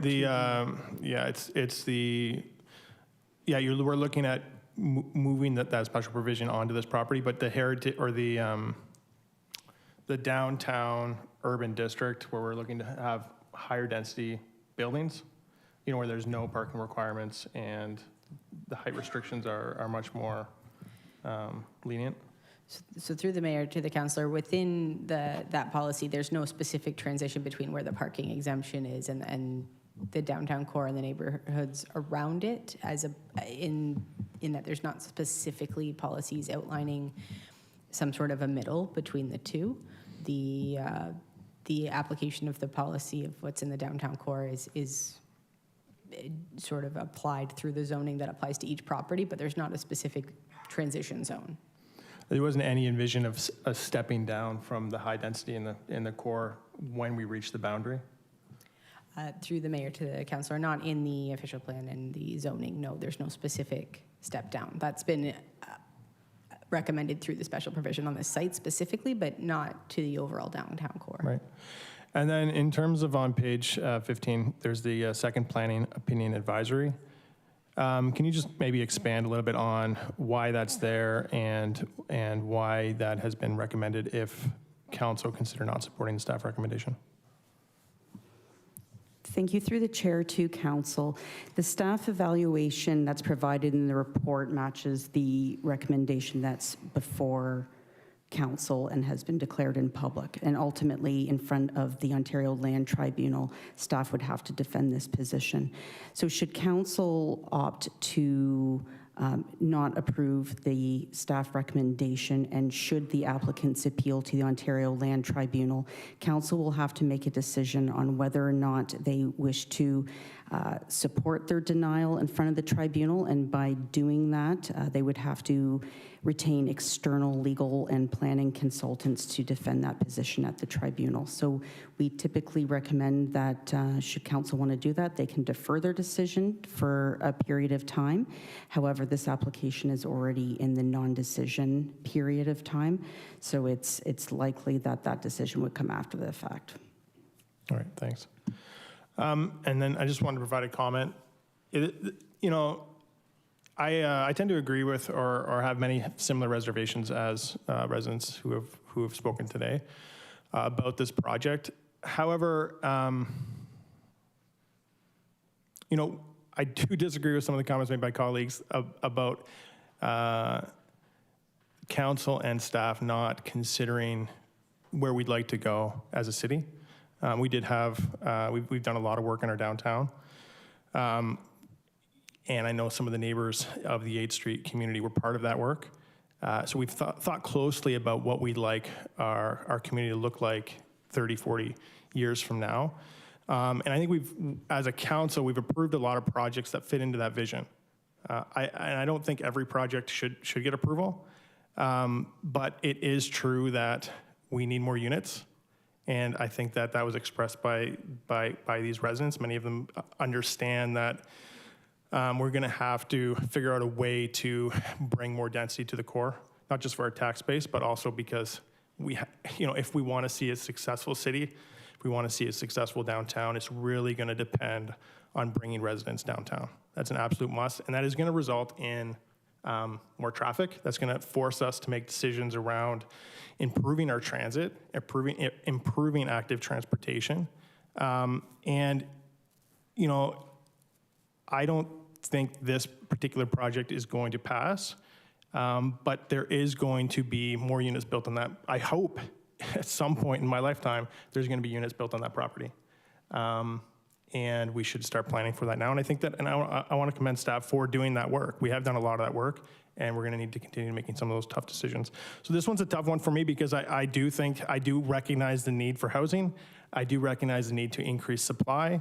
That is going to help the current level of rents, which it's unattainable for many. And the 8th Street community knows what that looks like because they're dealing with it in their backyard every day. So although I don't think this is the right project for this site, at some point we're going to be back here, hopefully soon, talking about another project that is going to see a significant number of units there and along Ontario Street. Across the street too, right? So yeah, those are my comments, thanks. Thank you, Councillor Ratzlaff. Councillor Phillips. Through you, Mr. Mayor. To begin with a comment, when it talks about shadowing impacts, individual properties won't be affected for more than an hour or two in most cases. I'm sorry, if I'm in my backyard every afternoon, and my backyard's going to be shadowed for 2 hours, I'd probably be pretty upset. In the report, it says a wind study submitted by the application is being evaluated by the region and the city staff. The wind study indicates that the areas of the northwest corner of the building and within the adjacent region right away are impacted and would result in uncomfortable conditions in the summer and exceeding conditions in the winter.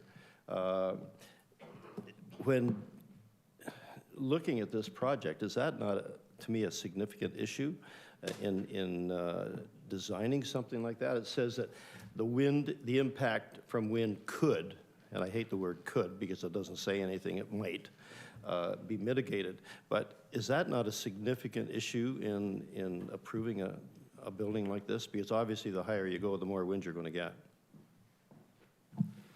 Through the mayor to the councillor, you're correct, it is absolutely a concern. Because of the height of the building, the wind will accelerate down it's generally mostly a flush building. It does accelerate around that corner. And the massing as currently contemplated would result in based on the modeling we've received, an uncomfortable condition on that portion of the Ontario Street sidewalk. There are a number of ways that the applicant can adjust the design of the building or features that can be implemented at the site plan level of detail. Probably the most straightforward approach would be put some canopies over the sidewalk, for example. There's a number of solutions that could work in terms of buffeting the wind, redirecting the wind, or creating pedestrian shelter to reduce those impacts. And that's the level of detail we would typically address at the site plan level, should it get to that stage. But we acknowledge that there are a few solutions that could be implemented to mitigate that element. That might work. What we would require, once we get to the site plan stage and the building design has been refined, we would ask their wind consultant to remodel the building based on the interventions that are and the revisions to the design, and confirm, basically remodel it to see if the interventions would be successful. Okay, thank you. It really bothers me when I see the word could provide or could accommodate instead of using the word shall or will, because it doesn't give me the confidence that it's actually going to happen. Also, there's, as far as the applicant and the city to facilitate the realignment and reconstruction of Ontario Lane, who would pay for that? Through the mayor to councillor, it would be at the applicant's expense. Totally. Yes. Thank you. And under traffic, given the roadway width constraints of Ontario Lane, Trafalgar Street, and Cherry Street, this is quote, by the way, combined with the estimated traffic generation, the primary access to this development should be from Ontario Street. Ontario Street is regional street, so an Ontario Street access would ultimately be subject to their approval. However, what we heard from their consultant was just the opposite. Now I'm really confused. What are we going to do? I mean, where is it going to go? Who makes that decision? Are we going to have traffic going up and down Ontario Lane, the back street? Or are we going to have it entering onto Ontario Street, which in my estimation is probably the busiest street in St. Catharines? How do we determine what's going to happen? I have a lot of faith in Brian Appleby, by the way. Through the mayor to the councillor, thank you. Ultimately, that would be dealt with at site plan as well. So part of the concerns that we have and are mentioned in the report was simply that the number of vehicles that are projected to be generated from this, we don't believe it's good practice or that it will really function very well to have them going out through Ontario Lane to Trafalgar to Cherry and ultimately up Salina or all the way down to Adams or whichever way they end up taking. Our recommendation, given what we've been presented so far, which again could potentially change, it would be our preference to see it go directly to the regional road and not be exposing the traffic to all of the local roads, especially those that are significantly what I would call substandard for simultaneous two-way traffic of any sort of volume. Ultimately, right now, we, at the zoning stage, the parking requirement is effectively it's zero. So we've been presented with a potential plan. We've provided comment based on that. However, moving forward to site plan, that will be refined. I assume that it will be refined because we have some concerns with it. And at that time, we would work with the applicant, with planning, and with the region to determine what the number of parking spaces that would be recommended and where that access would occur. And that, I think, is partly dependent on how much traffic is actually going to be potentially coming to and from the site, specifically to parking spaces.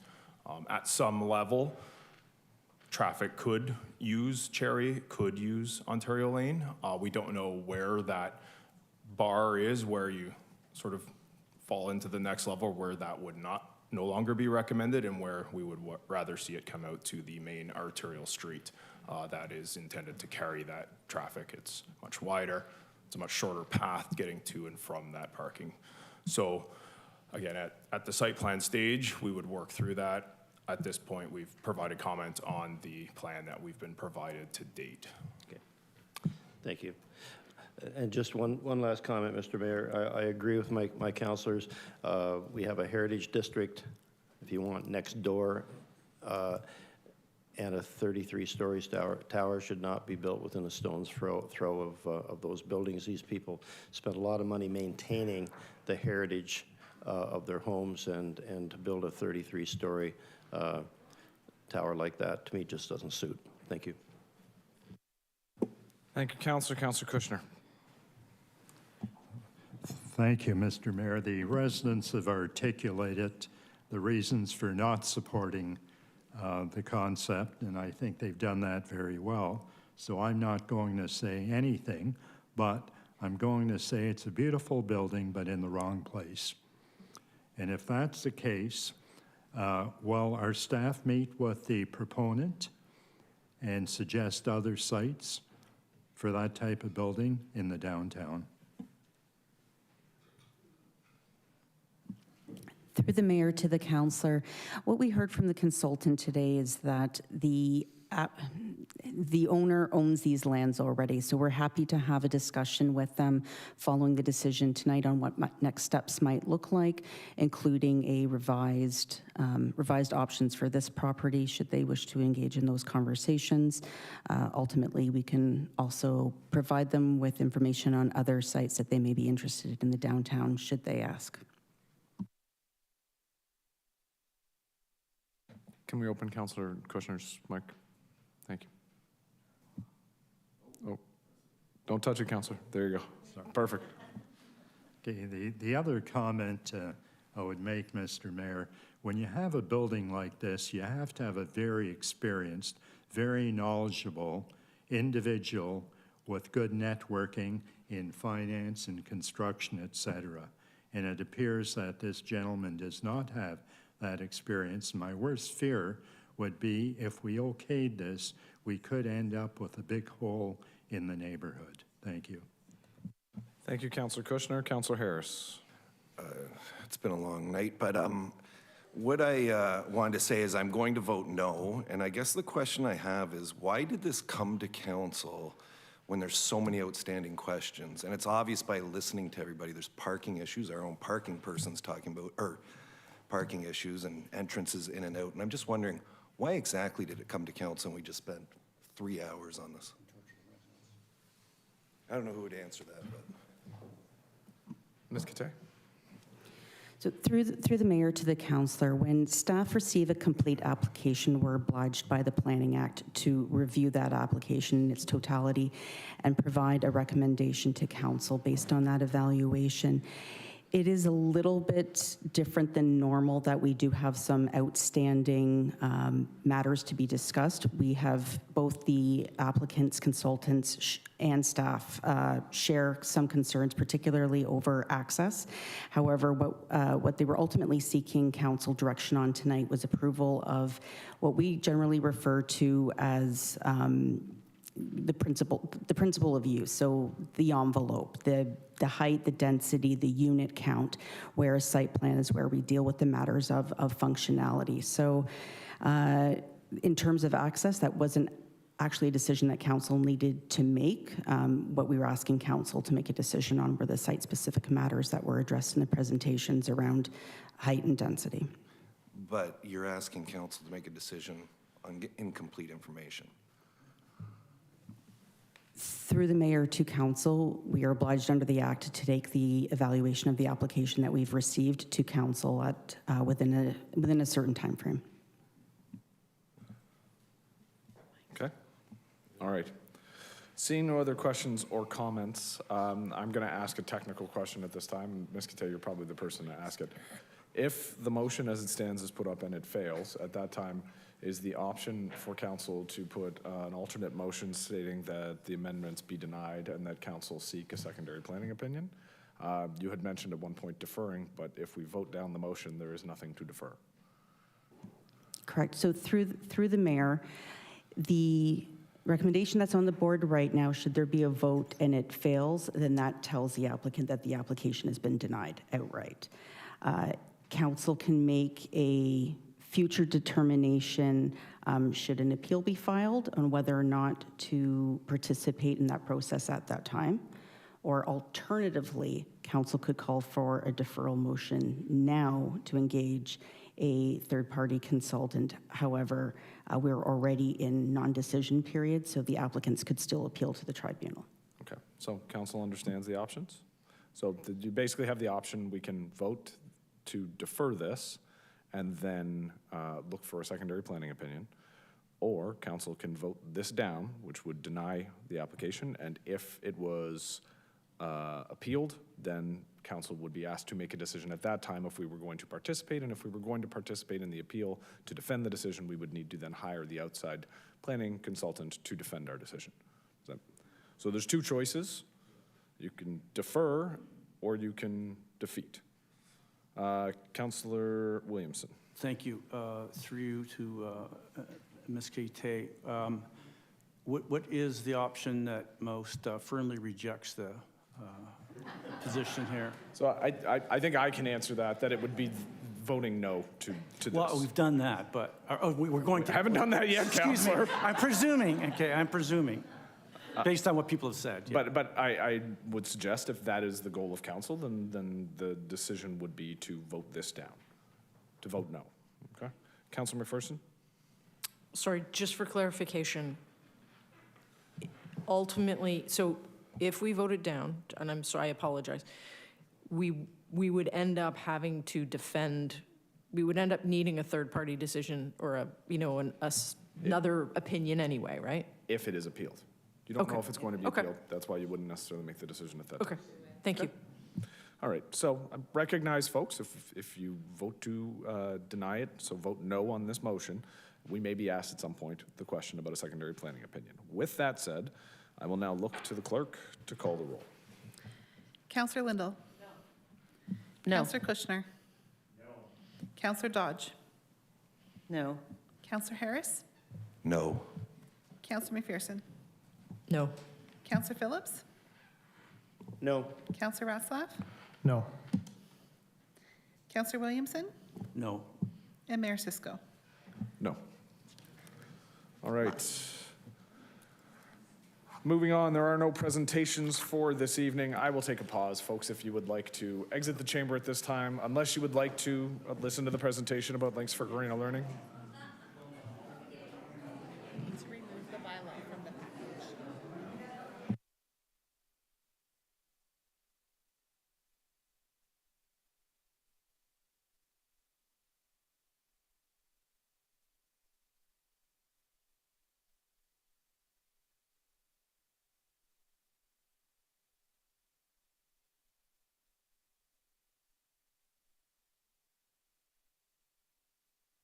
All right, council, we're going to take a 5-minute recess.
Back. I will remind my council colleagues, we do still have a fairly lengthy agenda to get to, and it is 9:30. So I think we all just have to accept that this is going to be a long one tonight, and we're going to have to make a motion or two to extend to get through everything.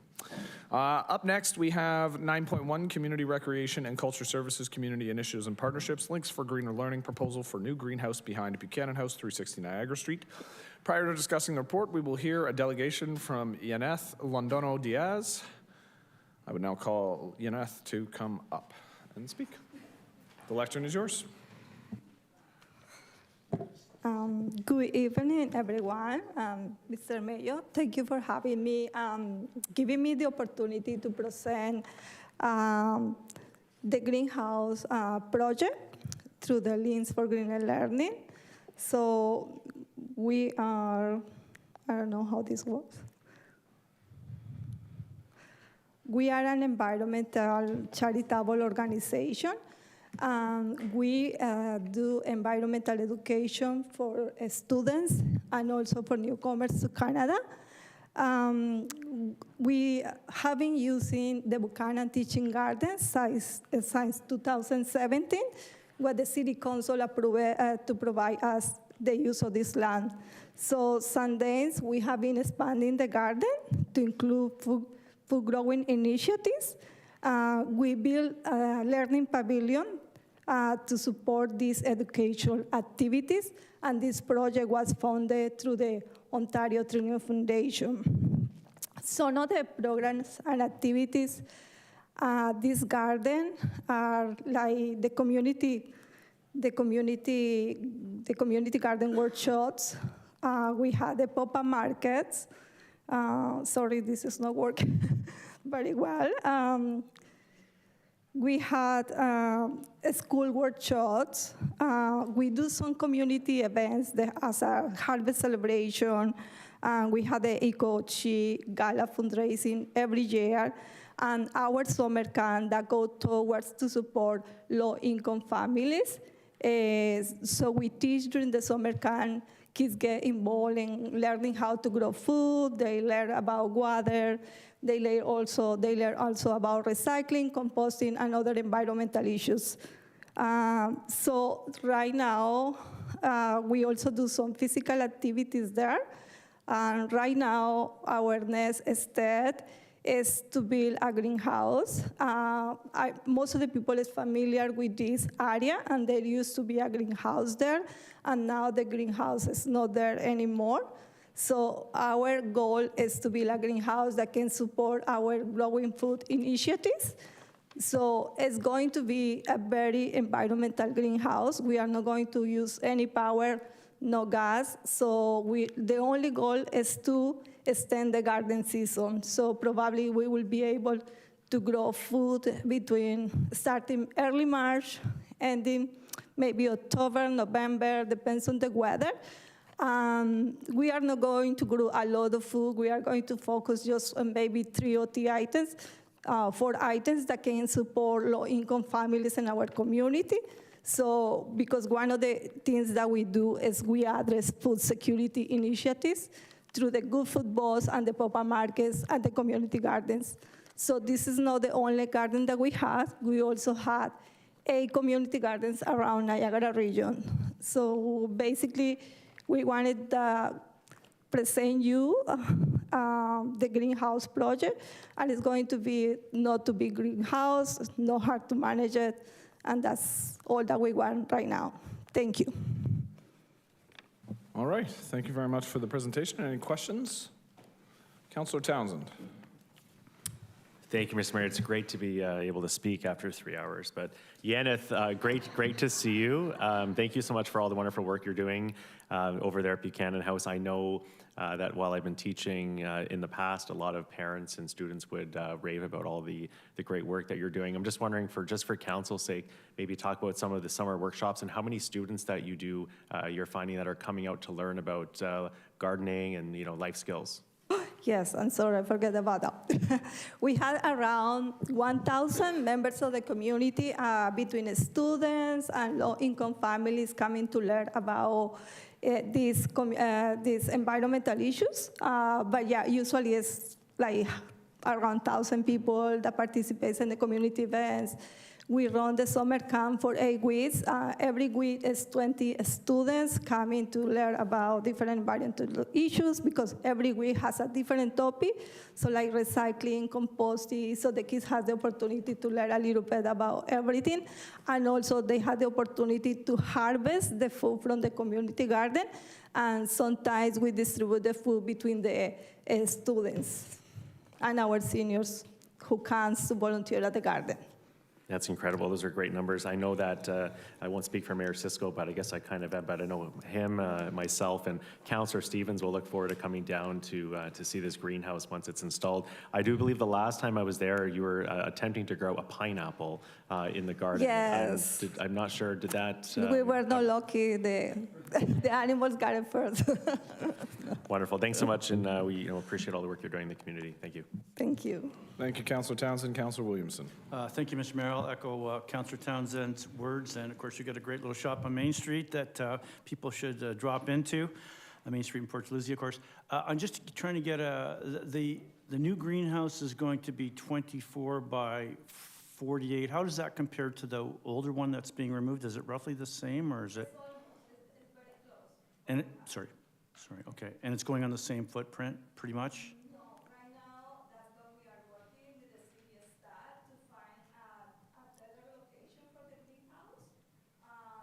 We don't require any power, no gas.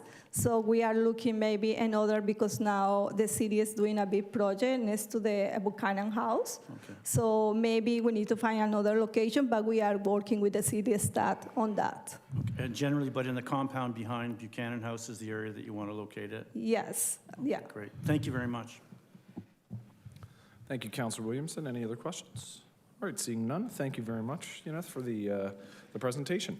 Thank you. Can I have a motion to receive the delegation? Councillor Townsend, you were gone for so long, I forgot what your last name was. Councillor Dodge, seconding. All those in favor? Opposed? And that's carried. Can I get a councillor to move the recommendation in the report? Councillor Townsend, and seconded by Councillor Dodge. So the recommendation in the report, the council endorsed a proposal by Links for Greener Learning to construct a new greenhouse behind Buchanan House at 360 Niagara Street, and that staff and city solicitor prepare the necessary documents to implement council's decision. Are there any questions or comments? All right, seeing none, I'll look to the clerk to call the roll. Councillor Townsend. Yes. Councillor Dodge. Yes. Councillor Harris. Yes. Councillor Kushner. Yes. Councillor Lindell. Yes. Councillor McPherson. Yes. Councillor Phillips. Yes. Councillor Ratzlaff. Yes. Councillor Williamson. Yes. And Mayor Cisco. Yes. That's carried. All right, at this time, I will be asking Deputy Mayor Phillips to take the chair, as I will be moving the next motion.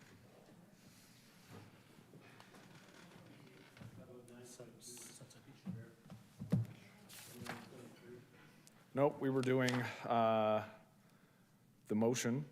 We had moved that during the agenda setting. We moved the motion because we have a delegate to the motion. So we're doing 10.2 first, then we're going back into the into the discussion report. Nope, we're doing 10.2 because it's the only one with a delegate. There was a delegate for 10.1, there is no longer a delegate for 10.1.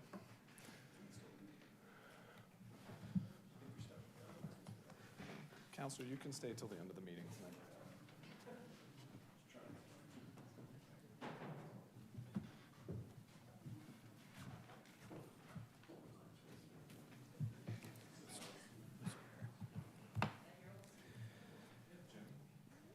This one right here. Okay. Moving the motion, I have Mayor Cisco, and I will be seconding the motion.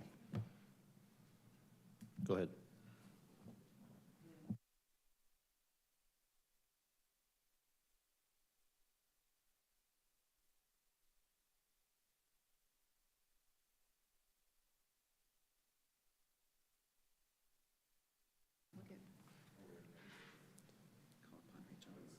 Oh, I'm sorry. Okay, we're going to have Rachel Braithwaite come forward as a delegate first.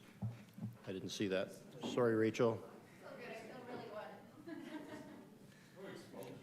You had a good warm-up about You 3 guys- hours ago, so you can go ahead.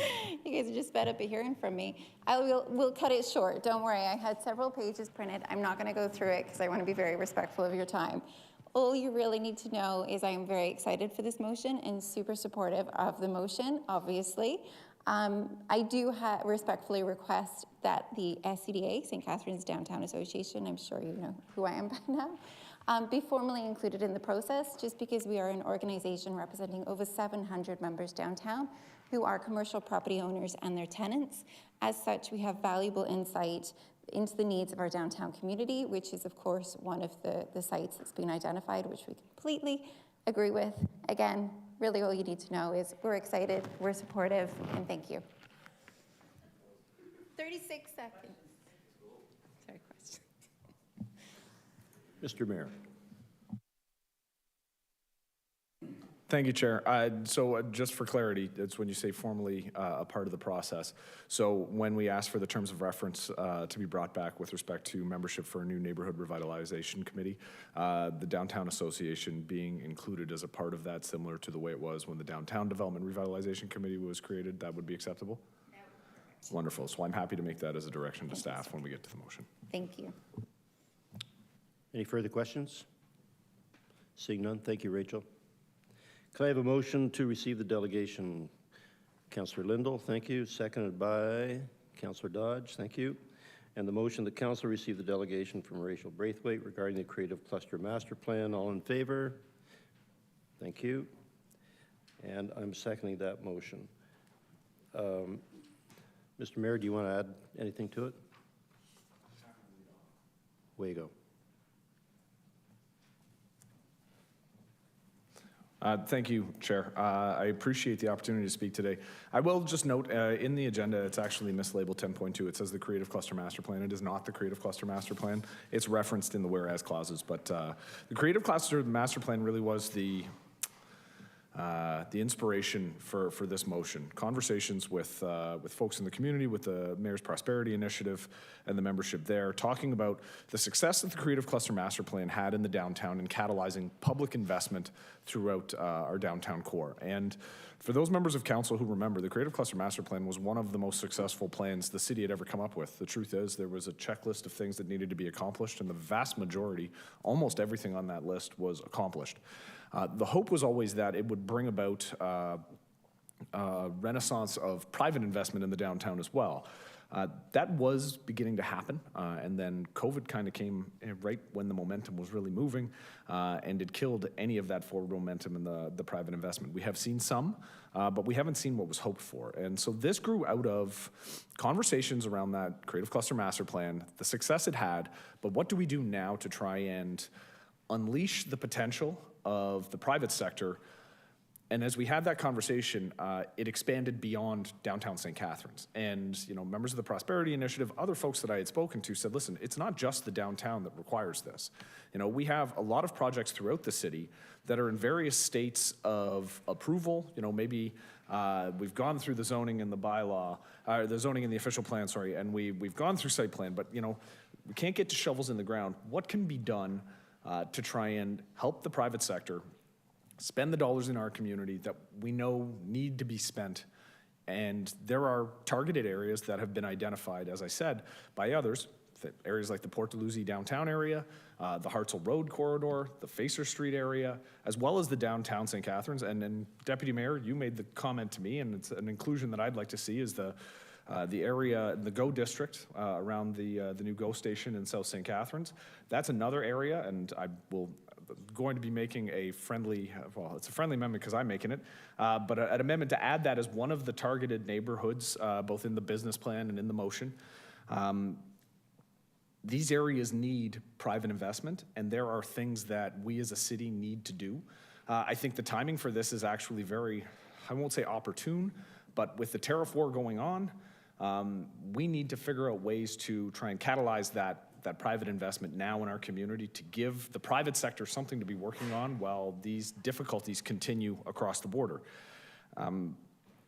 when we talk about, and the business plan goes into some detail talking about, you know, the possibilities of incentives and public-private partnerships, I should be clear that incentives don't necessarily have to be, you know, financial incentives. We do have a suite of financial incentives through our CIP.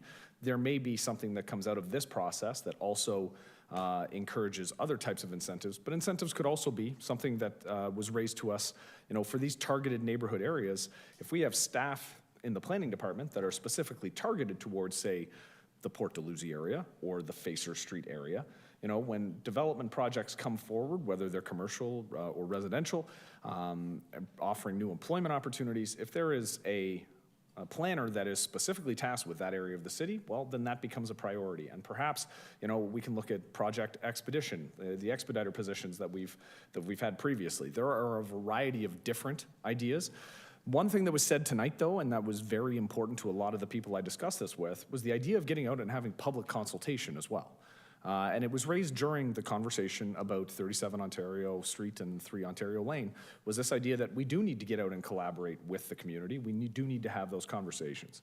So the motion that's before council tonight is to approve the creation of a neighborhood investment master plan, as is outlined in the business case that I circulated to my council colleagues, and to approve an allocation of up to $250,000 from an appropriate reserve to prepare the master plan. I also ask, as a part of this motion, to prepare an RFP to hire an outside consultant, recognizing that the scope of this, I think, is too big to turn to our economic development staff and ask to do it. They have very busy schedules. I witness it on a daily basis. Mr. York works them very hard. And I don't think we have the capacity to do this in-house. But I think we also had very good outcomes in the 2006 to 2010 term with the Creative Customer Master Plan by going to an outside consultant, having an outside set of eyes come in and work with the Downtown Development Revitalization Committee and with council and with the community to develop the Creative Cluster Master Plan into what was ultimately a very successful plan. So that's why the last clause there talks about staff coming back after creating terms of reference to begin the process of recruiting membership for a neighborhood revitalization committee to help inform the committee. So I'm asking for council's support. As I said, I set the number at $250,000 in conversation with staff, knowing how much the Creative Cluster Master Plan's consultant costs. I believe it was in the $120,000 range, recognizing it's been 17 years since that plan was completed. There will be some escalation in cost, and also not wanting to have to come back to council if we set a lower limit and it's not appropriate, and we need an additional $25,000. That creates a delay in the process. The goal is to have this plan done before the end of 2025. To have that done, we need to give approval now so that staff can begin the process and get the ball moving. So I'm hoping council can see fit to support the plan as it exists. I am open to suggestions on how we can make the plan better. This is not, we don't lock in tonight on just what's in the business plan, because ultimately this is supposed to be a collaboration with the community, going into those targeted neighborhoods along with the rest of the city and figuring out what do we want this city to look like and how can we push the private sector to get us there. So with that, I will stop talking. Thank you, Mr. Mayor. Who's up? Councillor Williamson?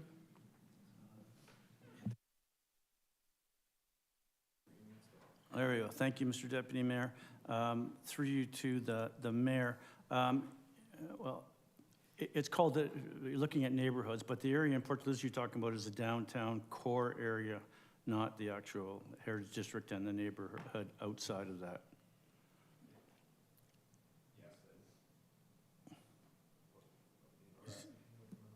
Rexy, could you turn the mayor's mic on?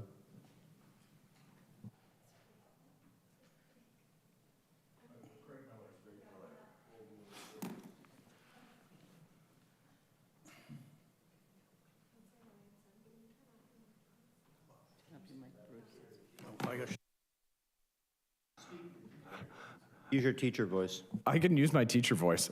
Yes, the purpose is the downtown area of Port Dalhousie, and I think I actually specified downtown Port Dalhousie.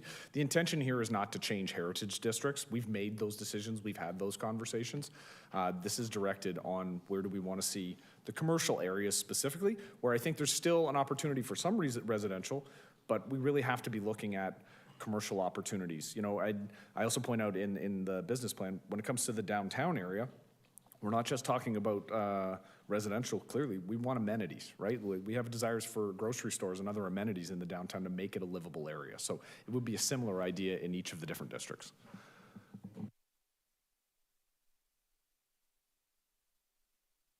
Councillor Kushner?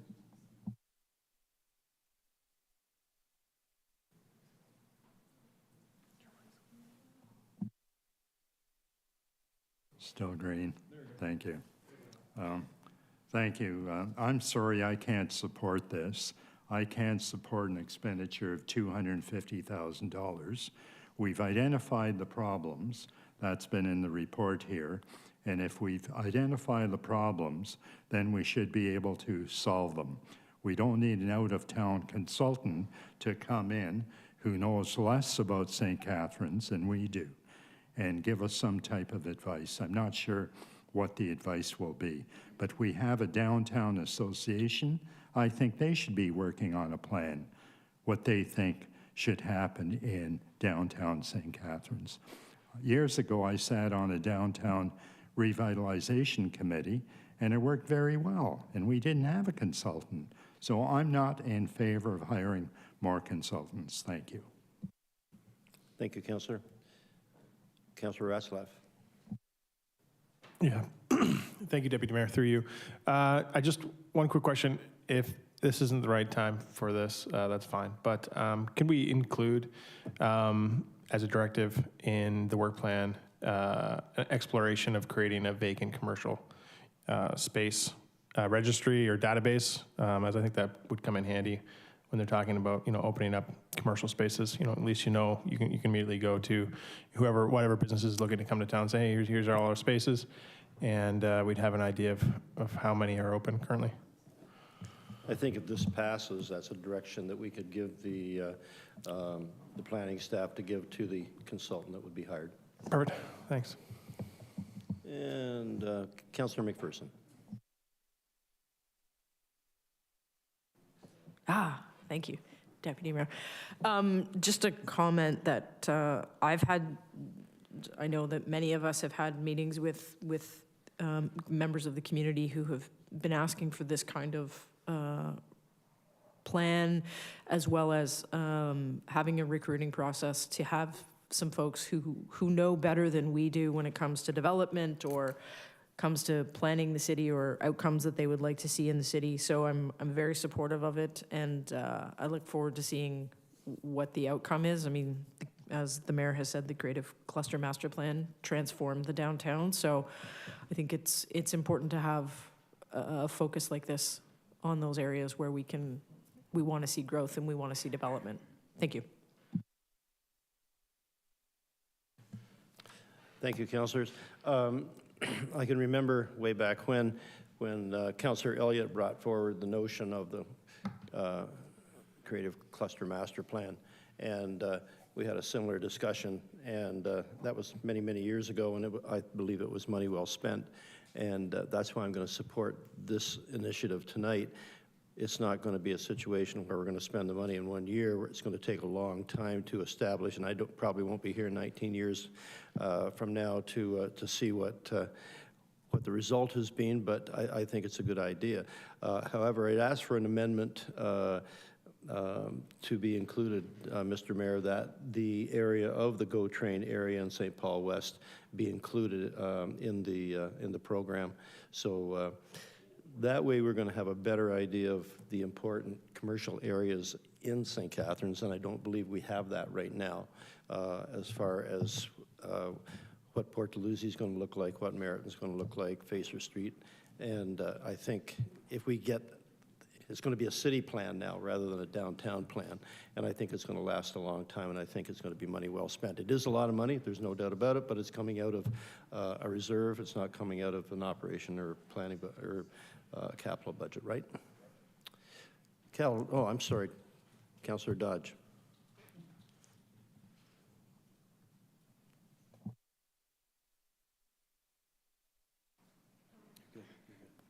There you go. Thank you. Thank you. Thank you, Mr. Deputy Mayor. Through you to the mayor. I'm just wondering, you've set aside a budget of $250,000 Do we need to set the budget right now, or can we go out to an RFP to see what we get back from that? Mr. Mayor? I would ask that we set it now because I think it creates a delay if we have to go out for RFP and then come back to council to try and allocate the money. If we allocate the money now, then we know the parameters and staff knows the parameters when they're judging the results of the RFP. So that's why I'm asking for the budget allocation at this time. I think I've been fairly conservative in how much I've put forward. My conversations with staff, as I said, speaking to Ms. Douglas about what is a reasonable expectation, $250,000 is a reasonable amount, recognizing that, as I said, there's been cost inflation, but we also are of the opinion that this probably would not be more than double than what we spent 17 years ago.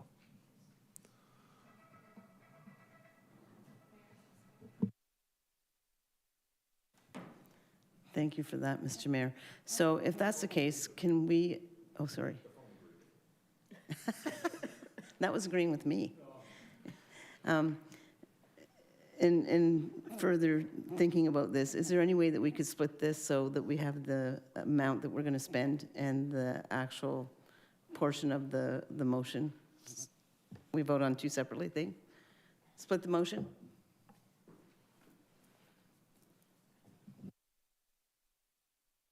I would look to the chair, but as Chair Jim Bradley says, it is always appropriate to split out the Yes, portion. we can split. Sure. So I believe you're asking to the first the second therefore be it resolved clause would be voted on separately. As the chair says, it's always appropriate. So we're going to split the motion? Yeah, so just if I could make a request that we deal with the balance of the motion first and then the cost second. Yes. Okay. Councillor Kushner?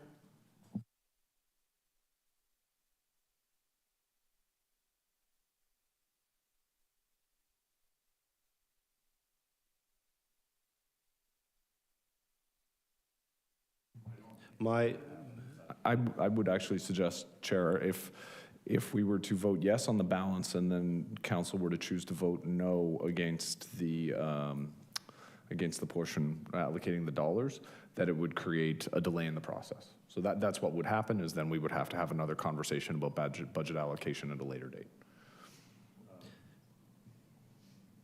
In my mind, if the first section was approved and the second section was defeated, then we would just put an RFP out. We would still go with it, but just put an RFP out and hope we get a fish. Okay? Okay, so we'll call the question for the first section, please.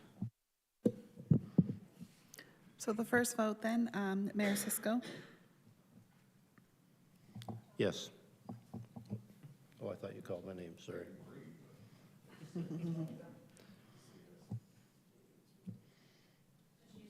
Yes. Yes. Councillor Kushner? No. Councillor Harris? Yes. Councillor Dodge? Yes. Councillor Lindell? Yes. Councillor McPherson? Yes. Councillor Phillips? Yes. Councillor Ratzlaff? Yes. Councillor Townsend? Yes. Councillor Williamson? Yes. That's carried. And we'll move to the second section, which would be approving the cost of $250,000.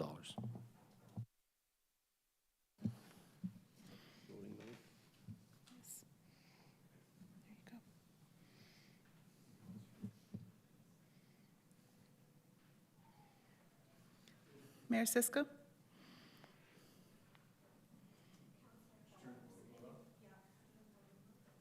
He did.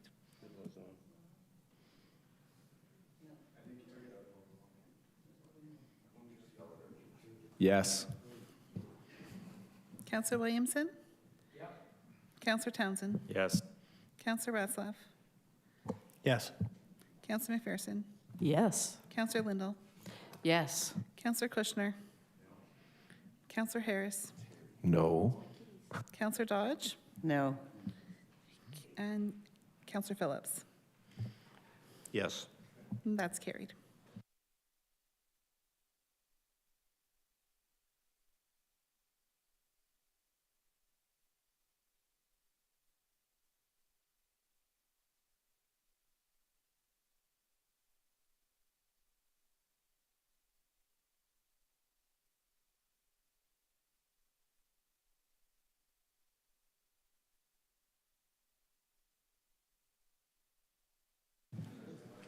I have a question, Mr. Mayor. Mr. Mayor? All right, Councillor Harris. I just have a question. I was wondering if council perhaps could indulge Councillor Kushner and I, since our motion, and there's people sitting in the audience that are interested in the outcome of our motion, because I'm not sure how long the Sunset Beach renovation project construction update will take. Just looking at the rest of council, see what they want. So there's been a request. I know, so we have staff that are waiting to present on the first one. So we've already rejigged the agenda. If council wants to move things around, we can do that. I leave it up to council. We have a motion to move 10.1 up. All right, so you know what? Actually, we're going to pause for a second. Before we do that, I need a motion to extend. Am I allowed to extend to 11 o'clock?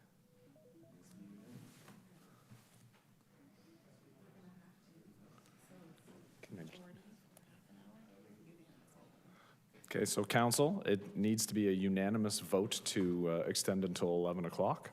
So can I have a motion to extend until 11 o'clock? We do have significant business that needs to be attended to. Councillor Kushner, Councillor Lindell. All those in favor of extending to 11? Opposed? That is unanimous. Okay, so the next motion is to request, Councillor Townsend was making the motion. It was seconded by Councillor Lindell to move 10.1 up. All those in favor of moving 10.1 to next? Opposed? That's carried. So at this time, I will ask Deputy Phillips to come and take the chair, as I've declared a conflict of interest on this item, and I will be removing myself from the meeting during these proceedings. All right, well, there's food back there, so turn.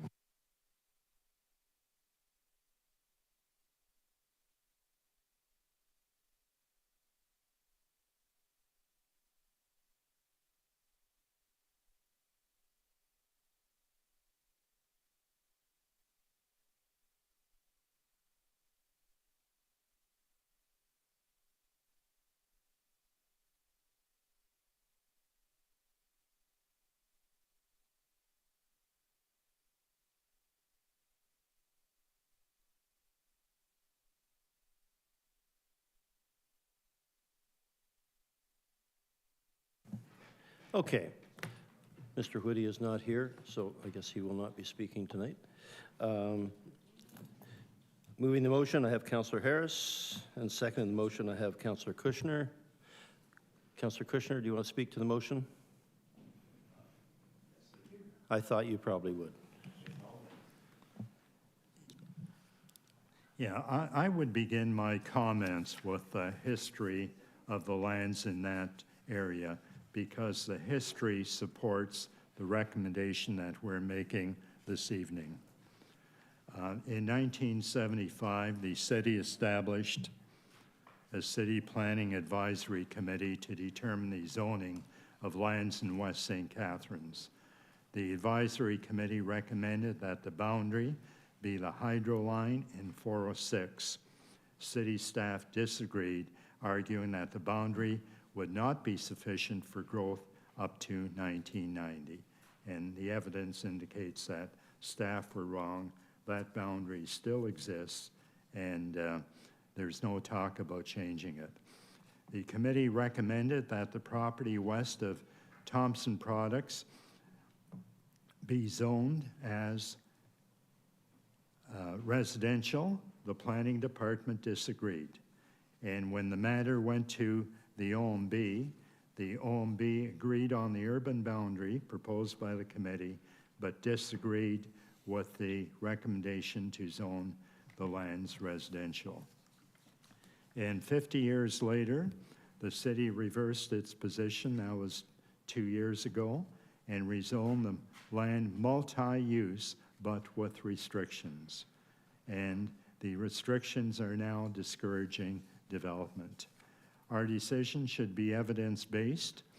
At this time, our biggest need is affordable, low-density housing, and we're not having any produced. We're just having zoning change for high-rise development, and it's not working because the market has, the condo market has flattened. So this evening, we have an opportunity to rectify the growing shortage of low-density housing, because now we're achieving nothing. And therefore, what we're asking tonight is to approve the recommendation with the understanding that it'll encourage low-density housing, which a lot of young people want. That's their dream. That's the Canadian dream. And that's something we need to take some initiative with. And it's no cost to the city, and it'll encourage people to build in that area. And what we have is we have two parties that are combined, and one half of the parties has a lot of building, a lot of development experience. They've built in this area. They've done very attractive developments, and what they intend to do in West St. Catharines is to have a village-type development. And there's one in Brampton by the GO station, and therefore, Matt and I would encourage you to vote to move ahead with residential development. Thank you. Thank you, Councillor. Any further comments from any councillors?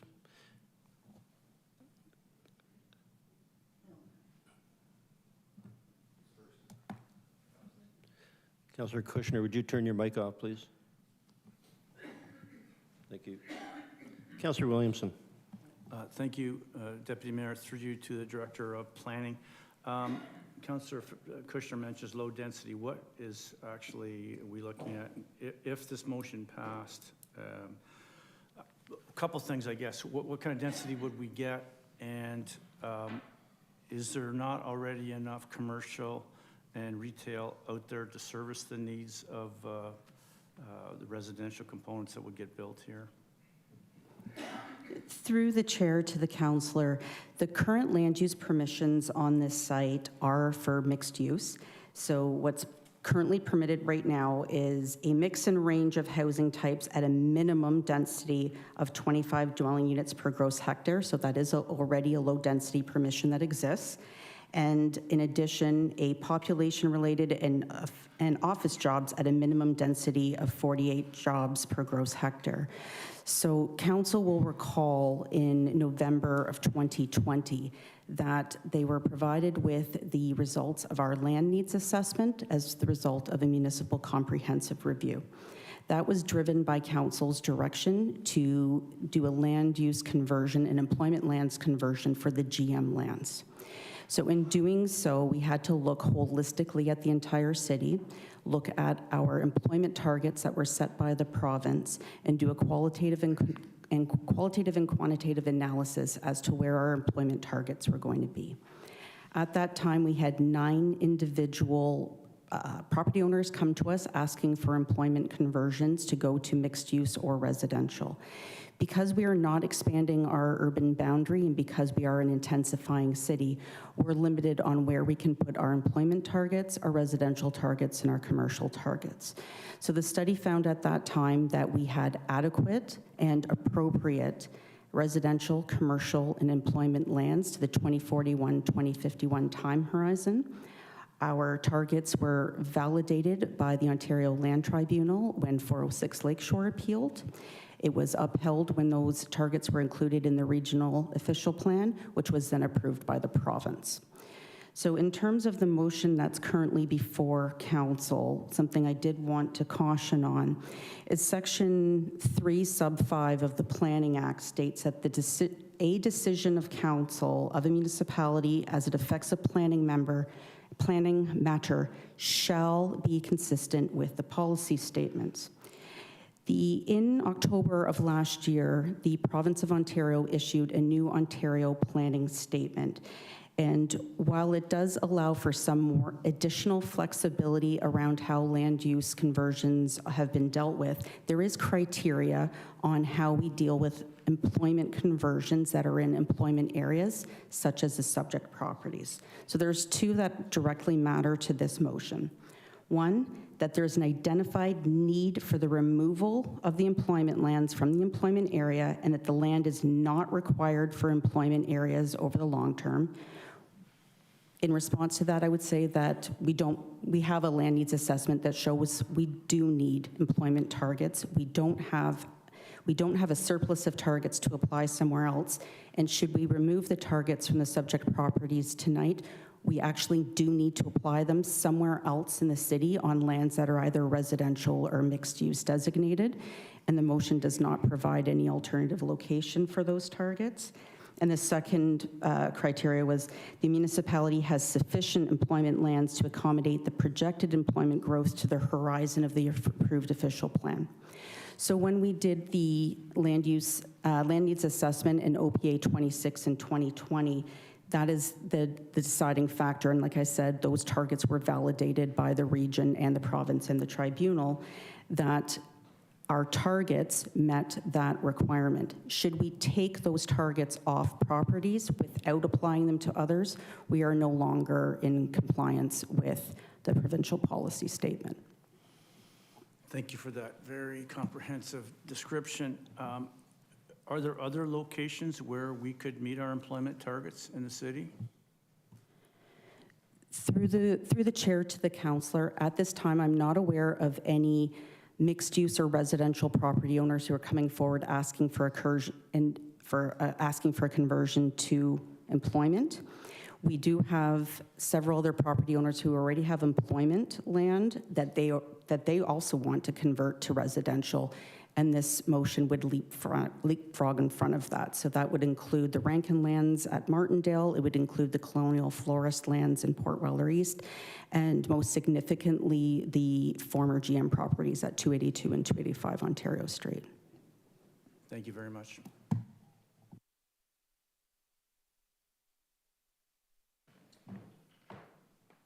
Councillor Dodge. Thank you, Mr. Chair. I'm just wondering if we can go on camera so we can discuss some legal advice with regards to this motion. I'm asking to go on camera to discuss legal ramifications to this motion. Okay, motion to go in camera. Raise your hands, please. Okay. We'll be going to in camera for a legal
The reason for going inside was for solicitor-client privilege, and I need somebody to make the motion as on the screen. Councillor Dodge? No, I just want you to say so moved. And can I have a seconder, please? Councillor McPherson, thank you.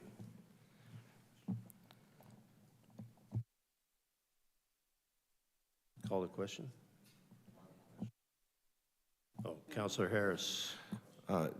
Through you, Mr. Deputy Mayor, when exactly, like, what is the time frame and when is it going to come back? I understood from the conversation that perhaps the end of April something was going to come back. Maybe the Director of Legal can explain what's going to be coming back? Or Director Cote, can you give us a timeline on that without discussing anything else? Thank you. No, I just want timelines. Yes, good. Through the chair to the councillor, we're currently targeting the second meeting in April to come forward to council with a work plan on what it looks like to complete this work.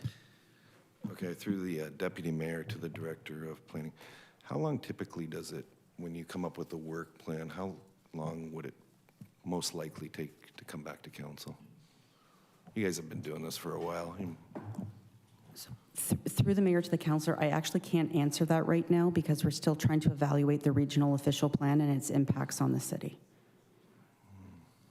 Okay. Thank you. Now we're going to voting mode.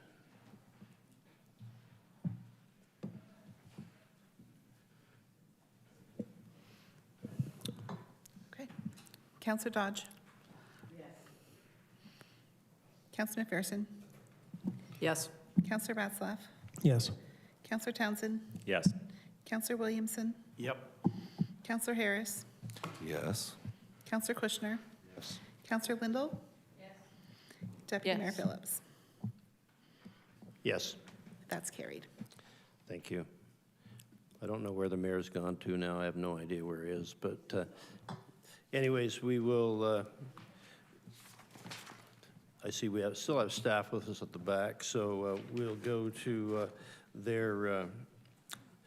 the Sunset Beach renovation project. We have 20 minutes. I'm going to ask Eric Lamoth, Manager of Community Initiatives and Partnerships, and Ralph Schultz, Senior Project Manager, who they forgot to mention did play for the Hamilton Tiger Cats at one time. Will make a presentation. And we have a professional lacrosse player too, so if they digress into professional sports, then we'll excuse you. And lacrosse guy. Go ahead, gentlemen. Not often that I'm undersized, so this is this is terrific. Good evening, Mr. Mayor, councillors, Recreation Master Plan Advisory Committee Chair Richardson, and the members of the public here with us tonight and watching from home. My name is Eric Lamoth. I'm the Manager of Community Initiatives and Partnerships with the city. And as, of course, as you know, this is Ralph Schultz, award winner and also Senior Project Manager with the city. So thank you for the opportunity to present tonight. It is our honor to be here with you to share the Sunset Beach renovation project update. The transformational improvements that are coming to Sunset Beach are special and will have an incredible impact to residents in our community. Director Christie, Director Martuccio, Ralph, Tim, and I are so excited to be at this stage of the project to share the construction update with you here tonight.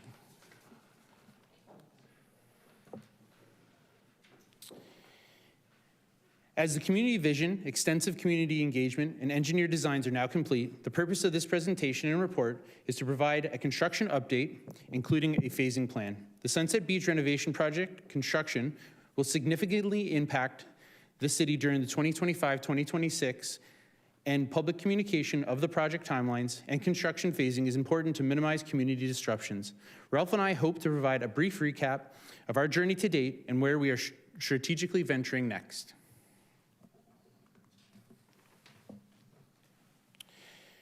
In 2019, the City of St. Catharines completed the Sunset Beach Community Vision Study, which was council approved and included extensive community engagement to determine the long-term framework for future improvements needed to bring the park and its facilities up to current standards. The community vision identified many key improvements needed for Sunset Beach, which are listed on the screen.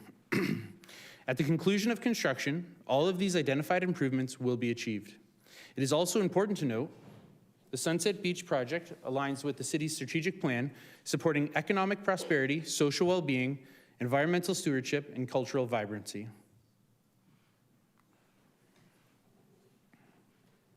And just some current photos.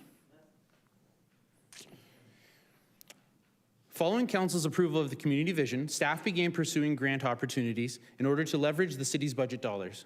In March 2023, it was announced that the City of St. Catharines Sunset Beach renovation project was awarded $4.4 million from a grant from the province of Ontario, following an application by city staff to the Investing in Canada Infrastructure Program, sometimes referred to as ICIP. The provincial government is contributing 73.33% in total eligible cost to a maximum of nearly $4.4 million towards the project. The city is responsible for contributing 26.67%, which is about $1.6 million. Special thank you to Kaylee Casano, Community Initiative Specialist, for her leadership in securing this funding.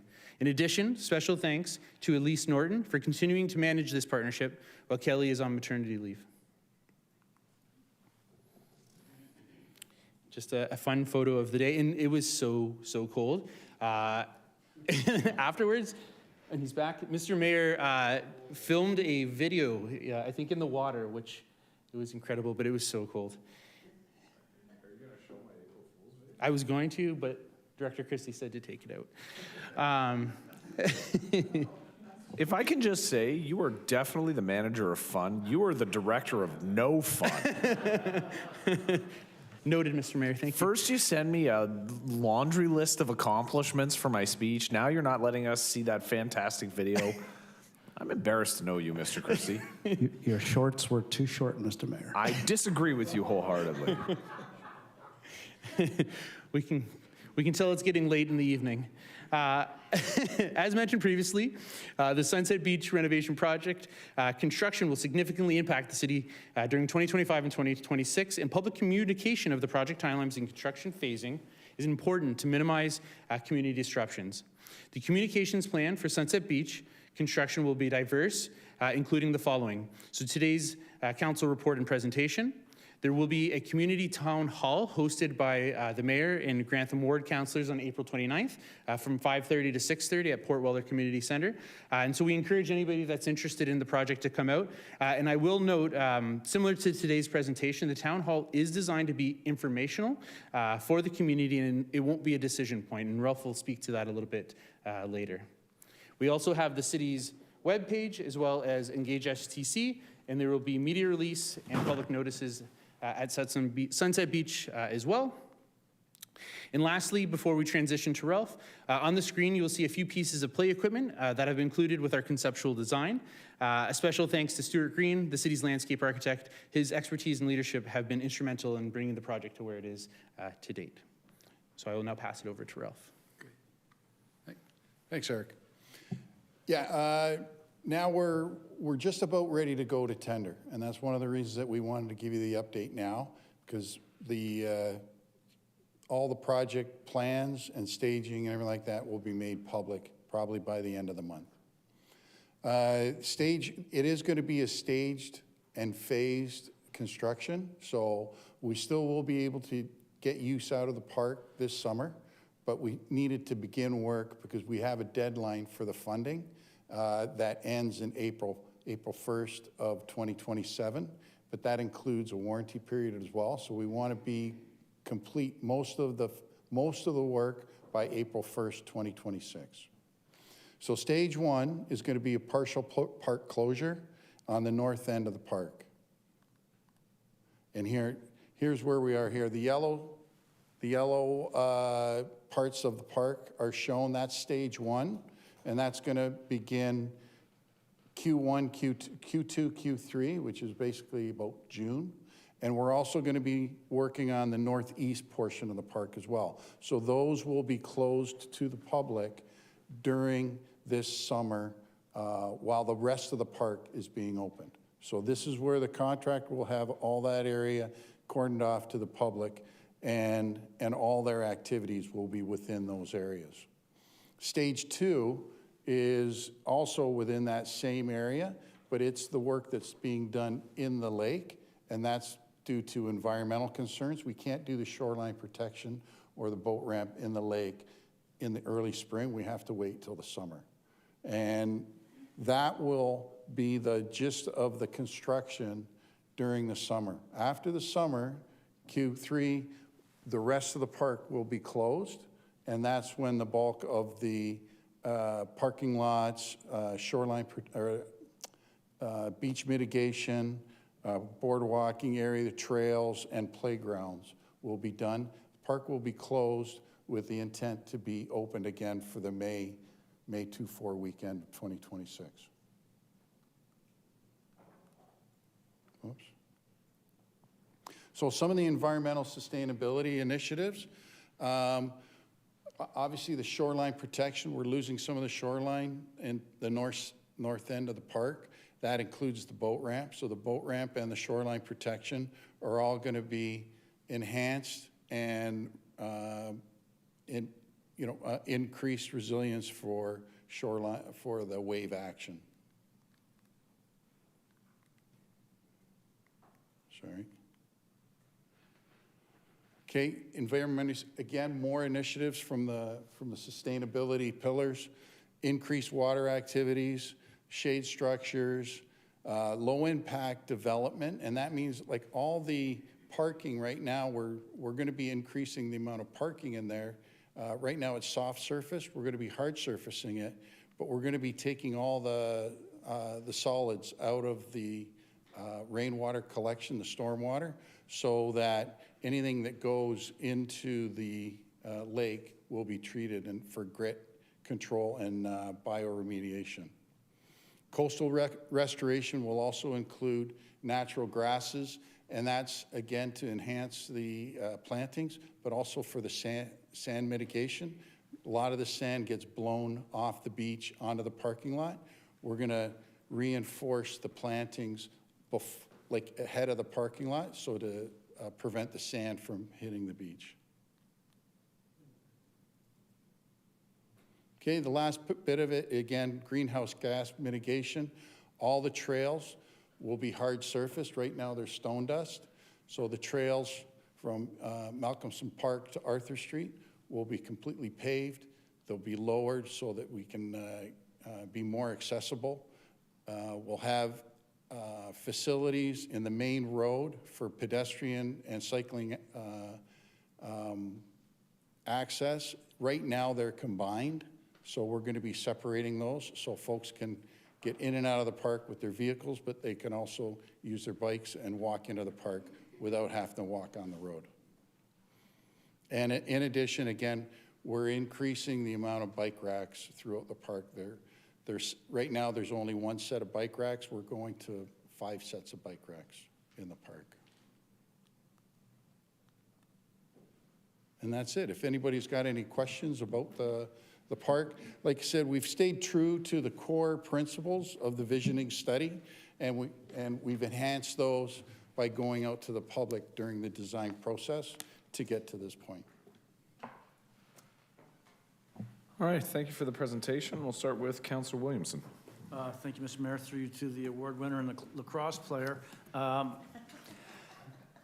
I take it we've had coastal engineers, people that know about longshore drift and how the sand is going to wind up, et cetera, and we're putting in structures that will continue to build up the beach along there.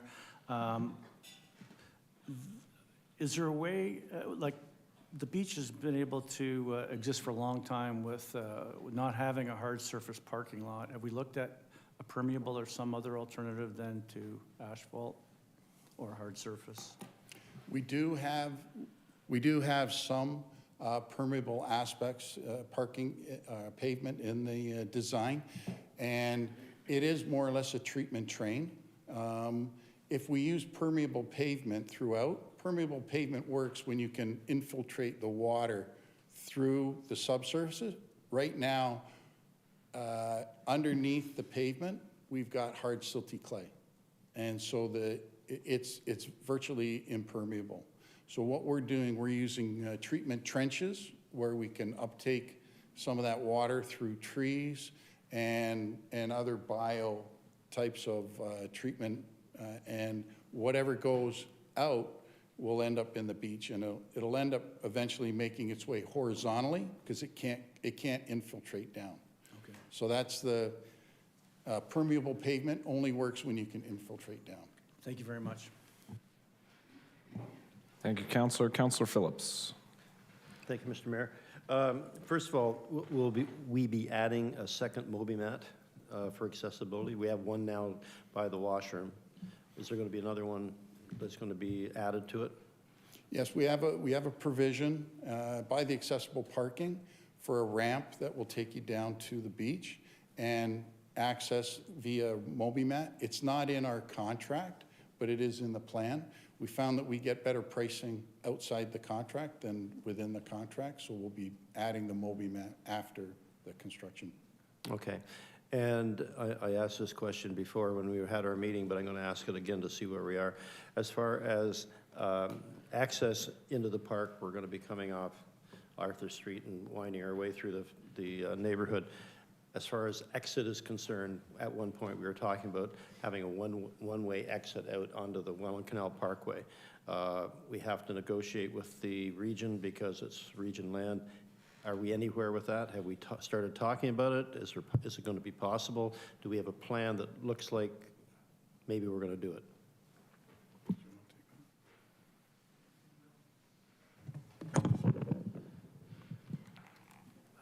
Through you, Mr. Mayor, we have had these conversations with the region. I'll say they're somewhat productive, but they aren't finalized yet. So we aren't in a position yet to have something like that in place, but we're still working on it. And through you, Mr. Mayor, as well to the Councillor Phillips, there is a provision for access through the park. Like we did account for some kind of future access in the planning of the parking lot. To keep, if the exit is going out the Canal Parkway, it would be huge for the neighborhood because that's when you're going to get the speeding and the mess going out, not coming in. Everybody's anxious to get there, but then they're kind of drive crazy on the way home. So that's why we wanted to go down the Canal Parkway. Thank you. All right, thank you, Councillor. Councillor Dodge. Thank you, Mr. Mayor. Thank you, gentlemen, for the, and all of staff that have worked with myself and Councillor Phillips. We're both very pleased with it, and we're looking forward to all the improvements. I mean, we've taken such great steps now, so it's only just getting better sort of thing. So we're both looking forward to that roadway on the other side, and I know that we've been asking the region for that for a long time. Is there anything else other than the MobiMats that aren't here that are in the plan for future that you can think of? Not to put you on the spot or anything. No, through you, Mr. Mayor, I think the really great part about the grant is we tried to include everything when we were applying for it, and so I think for the most part, other than the MobiMats, which are a little bit outside of this, I think all of the things that were first established in the 2019 community vision have been considered and included in the construction that's upcoming. Okay. So anyway, you guys have been doing a great job. My last question would be about public consultation, going out to the public on what the next steps and stuff. How are we getting the information out to our residents? Through the mayor to the councillor, it's a fantastic question. So we do have the upcoming town hall at Port Weller Community Center, April 29th, 5:30 to 6:30. So we would encourage anybody that's interested to attend that. We do have an Engage STC site as well as the city's webpage. So there's some information on there already, and we'll continue to build that kind of off of this evening's conversation. We'll have notices right at the park too to be able to inform residents of what's happening. One of the things that we performed with the council report tonight is we included the Foghorn as well as the Port Weller Residents Association to receive notification, and so we have a great relationship with them as well. So we'll, I know Mr. Duraco is already reaching out to make sure that we're in kind of the upcoming edition of the Foghorn, so we'll ensure that as well. In social media posts as well, so we'll be sure that we have a great comms team, and they'll be on that with getting the communication out that way as well. That's great. Yeah. Yeah, no, that's great. And especially if we have, like even right now, after the storms and stuff, we had, I had residents calling me, I can't get to the beach, what's going on, why is it closed? So, not everybody has social media, so if we can have all those outlets so that people, when they get there, they see it and they say, oh, and then the dates and stuff are on there. So thanks for everything, guys. Thank you, Councillor. Councillor Ratzlaff. Yeah, quickly, thanks for your presentation. Someone who bikes to the beach multiple times a year with their family, I'm excited to see some better ways to access it. I know that there's not even really a sidewalk on that road that goes down there, so you can be walking with kids in traffic, and you're squished in because of those ropes, right? So I think that's really great. Has there been any thought, I may have missed it, but a kiss and ride? So I know there's been some questions from folks who have accessibility issues where they would love just to drop off their family or drop off the individual and then go find parking, if all the parking's full in the main parking lot. Is that something that's been considered, or did I just miss it in the reports? Through you, Mr. Mayor, the extent of the project is inside the park. Right. We don't have a kiss and ride per se in the loop, but there are two areas where you can loop in the park. You can loop all the way to the back, or you can loop halfway down the park and then drop folks off at the washroom. Yeah, that makes sense, yeah. Yeah. All right, perfect, thanks. Yeah.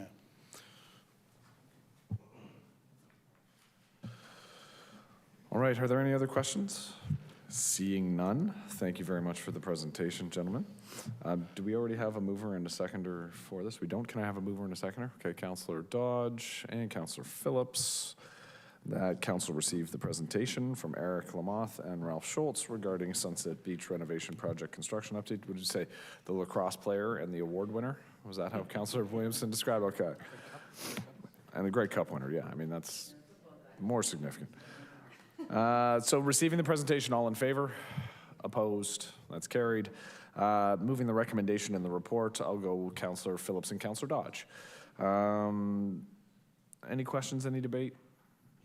I'm seeing none. I'll look to the clerk to call the roll. Councillor Phillips? Yes. Councillor Phillips, yeah. Councillor Harris? Yes. Councillor Kushner? Yes. Councillor Lindell? Yes. Councillor McPherson? Yes. Councillor Ratzlaff? Yes. Councillor Townsend? Yes. Councillor Williamson? Yes. Mayor Cisco? Yes. That's carried. All right, councillors, so we are approaching 11 o'clock. I will say there is still at least one item on the main agenda that needs to be dealt with this evening. There is, and that's 9.3, there is also an in-camera item that we have two folks who have been waiting the entire night, and I do not think we should be asking them to go home without some form of decision. So I would suggest that there are at least two items left that we have to deal with this evening. So I'm going to ask for another extension. It has to be unanimous. An extension for half an hour to get us to 11:30. I hope we can get through 9.3 and at least one of the in-camera, if not both in-camera items this evening. Can I have a motion to extend for half an hour? Councillor Phillips, Councillor McPherson, all those in favor? Opposed? Seeing no objection, that passes unanimously. Before we move on, I am going to ask, can we defer item 13, the committee and task force minutes, to the May 31st or the March 31st meeting? Councillor Townsend, do we have a second? Or Councillor McPherson? Thank you. All those in favor of deferring the task force minutes? Thank you. So we've cleaned that off. We are going to get through this. 9.3, Office of the Chief Administrative Officer, St. Catharines Tariff Mitigation Plan Update. I'm going to look to Mr. Oakes to very briefly provide introductory comments. Yeah, thanks, Mr. Mayor. I'll be brief. Everything's in the report. Effectively, what we're looking for tonight is just council to support an amendment to the procurement bylaw to be essentially a Buy Canada First scenario. It's an amended policy to be implemented during this period of turmoil. We talk about the work that we're doing from advocacy standpoint and working with local municipalities in the Niagara region on different agenda items and initiatives that come up. This changes on a daily basis, so very fluid. We'll continue to keep council updated, but effectively it's really looking at the tariff policy. Thank you. Or the purchasing policy, sorry. Councillor Townsend. Thank you, Chair. Just a quick question. Will staff be putting out a media release to let the public know that our City Hall is taking these steps as well to buy Canada First? The CIO was indicated in the affirmative. Wonderful. Any other questions or comments? Did I have a mover and a seconder for that one? Councillor Phillips, Councillor Kushner. All right, I will look to the clerk to call the roll. Counselor Phillips? Yes. Counselor Kushner? Counselor Lindell? Yes. Counselor McPherson? Yes. Counselor Dodge? Yes. Counselor Harris? Counselor Ratzlaff? Yes. Counselor Townsend? Yes. Counselor Williamson? Yep. Mayor Cisco? Yes. That's carried.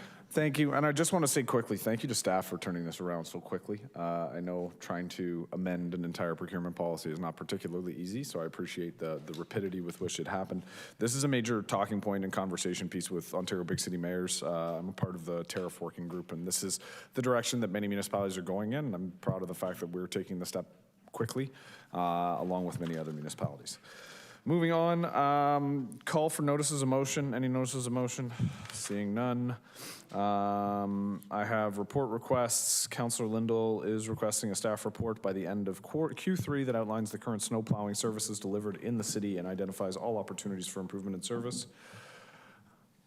Do we have any questions with related or additions? Councillor Dodge.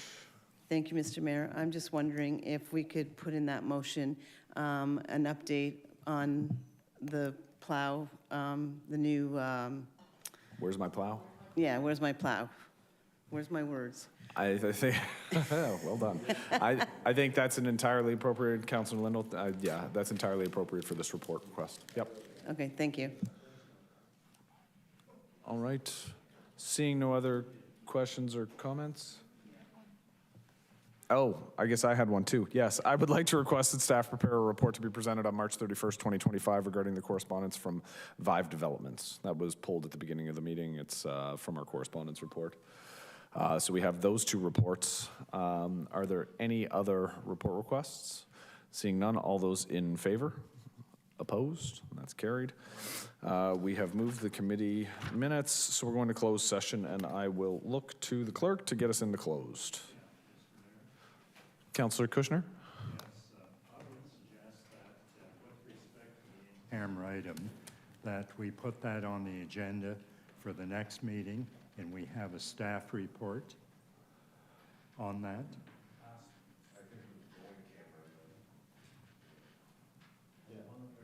Yeah, or do you think we'll make a decision tonight? I think it's possible. We could also ask for a staff report if council decides that's the direction, but I do think we should probably go in camera to have that discussion. Okay, so I'll look to the clerk. So the reasons for going in closed session for confidential correspondence from Camille Blake regarding 45 St. Paul Street West, closed session pursuant to Municipal Act, Municipal Act 2001, Section 239-2F, advice that's subject to solicitor-client privilege, including communications necessary for that purpose, and request from Mayor Cisco, 25 YMCA Drive, third-party building assessment, closed pursuant to Municipal Act 2001, Section 239-2F, advice subject to solicitor-client privilege, including communications necessary for that purpose, and Section J, a trade secret or scientific, technical, commercial, or financial information that belongs to the municipality or local board has monetary value or potential monetary value. Mover and a seconder, Councillor Townsend, Councillor McPherson, all those in favor, opposed. In camera we go.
Item 15.1 from the closed session. The recommendation is that staff proceed as directed in closed session, moved by Councillor Kushner, seconded by Councillor Harris. I will, just one sec, I will look to the clerk to call the roll. Councillor Kushner? Councillor Harris? Councillor Lindell? No. Councillor Dodge? No. Councillor McPherson? No. Councillor Phillips? No. Councillor Ratzlaff? No. Councillor Townsend? No. Councillor Williamson? No. Mayor Cisco? No. And that is lost. Okay, so the secondary motion would be that council receive the verbal report provided by the city solicitor during closed session for information. It's moved by Councillor Williamson, seconded by Councillor Townsend. Councillor Williamson? Yes. Councillor Townsend? Yes. Councillor Dodge? Yes. Councillor Kushner? Councillor Harris? Councillor Lindell? Yes. Councillor Phillips? Yes. Councillor Ratzlaff? Yes. Councillor McPherson? Yes. Mayor Cisco? Yes. That's carried. 15.2, request from myself, 25 YMCA Drive, third-party building assessment, that staff proceed as directed during the closed session. That's actually moved by Councillor McPherson, seconded by Councillor Lindell, and I'll look to the clerk to call the roll. Councillor McPherson? Yes. Councillor Lindell? Yes. Councillor Dodge? Yes. Councillor Harris? Councillor Kushner? Yes. Councillor Ratzlaff? Yes. Councillor Phillips? Yes. Councillor Townsend? Yes. Councillor Williamson? Yes. Mayor Cisco? Yes. Carried. Bylaws, am I changing this, or is it A to H? Exception of G. Okay. That the bylaws listed on the council agenda is A to H with the exception of G, be read a first time, considered and passed, and that they be signed and executed by the mayor and the clerk. Mover and seconder, Councillor Harris, Councillor Ratzlaff, all those in favor? In favor? In favor? Opposed? That's carried. And adjournment, there being no further items of business, this meeting be adjourned. Moved by Councillor Kushner, seconded by Councillor Dodge. All those in favor? Opposed? We're gone.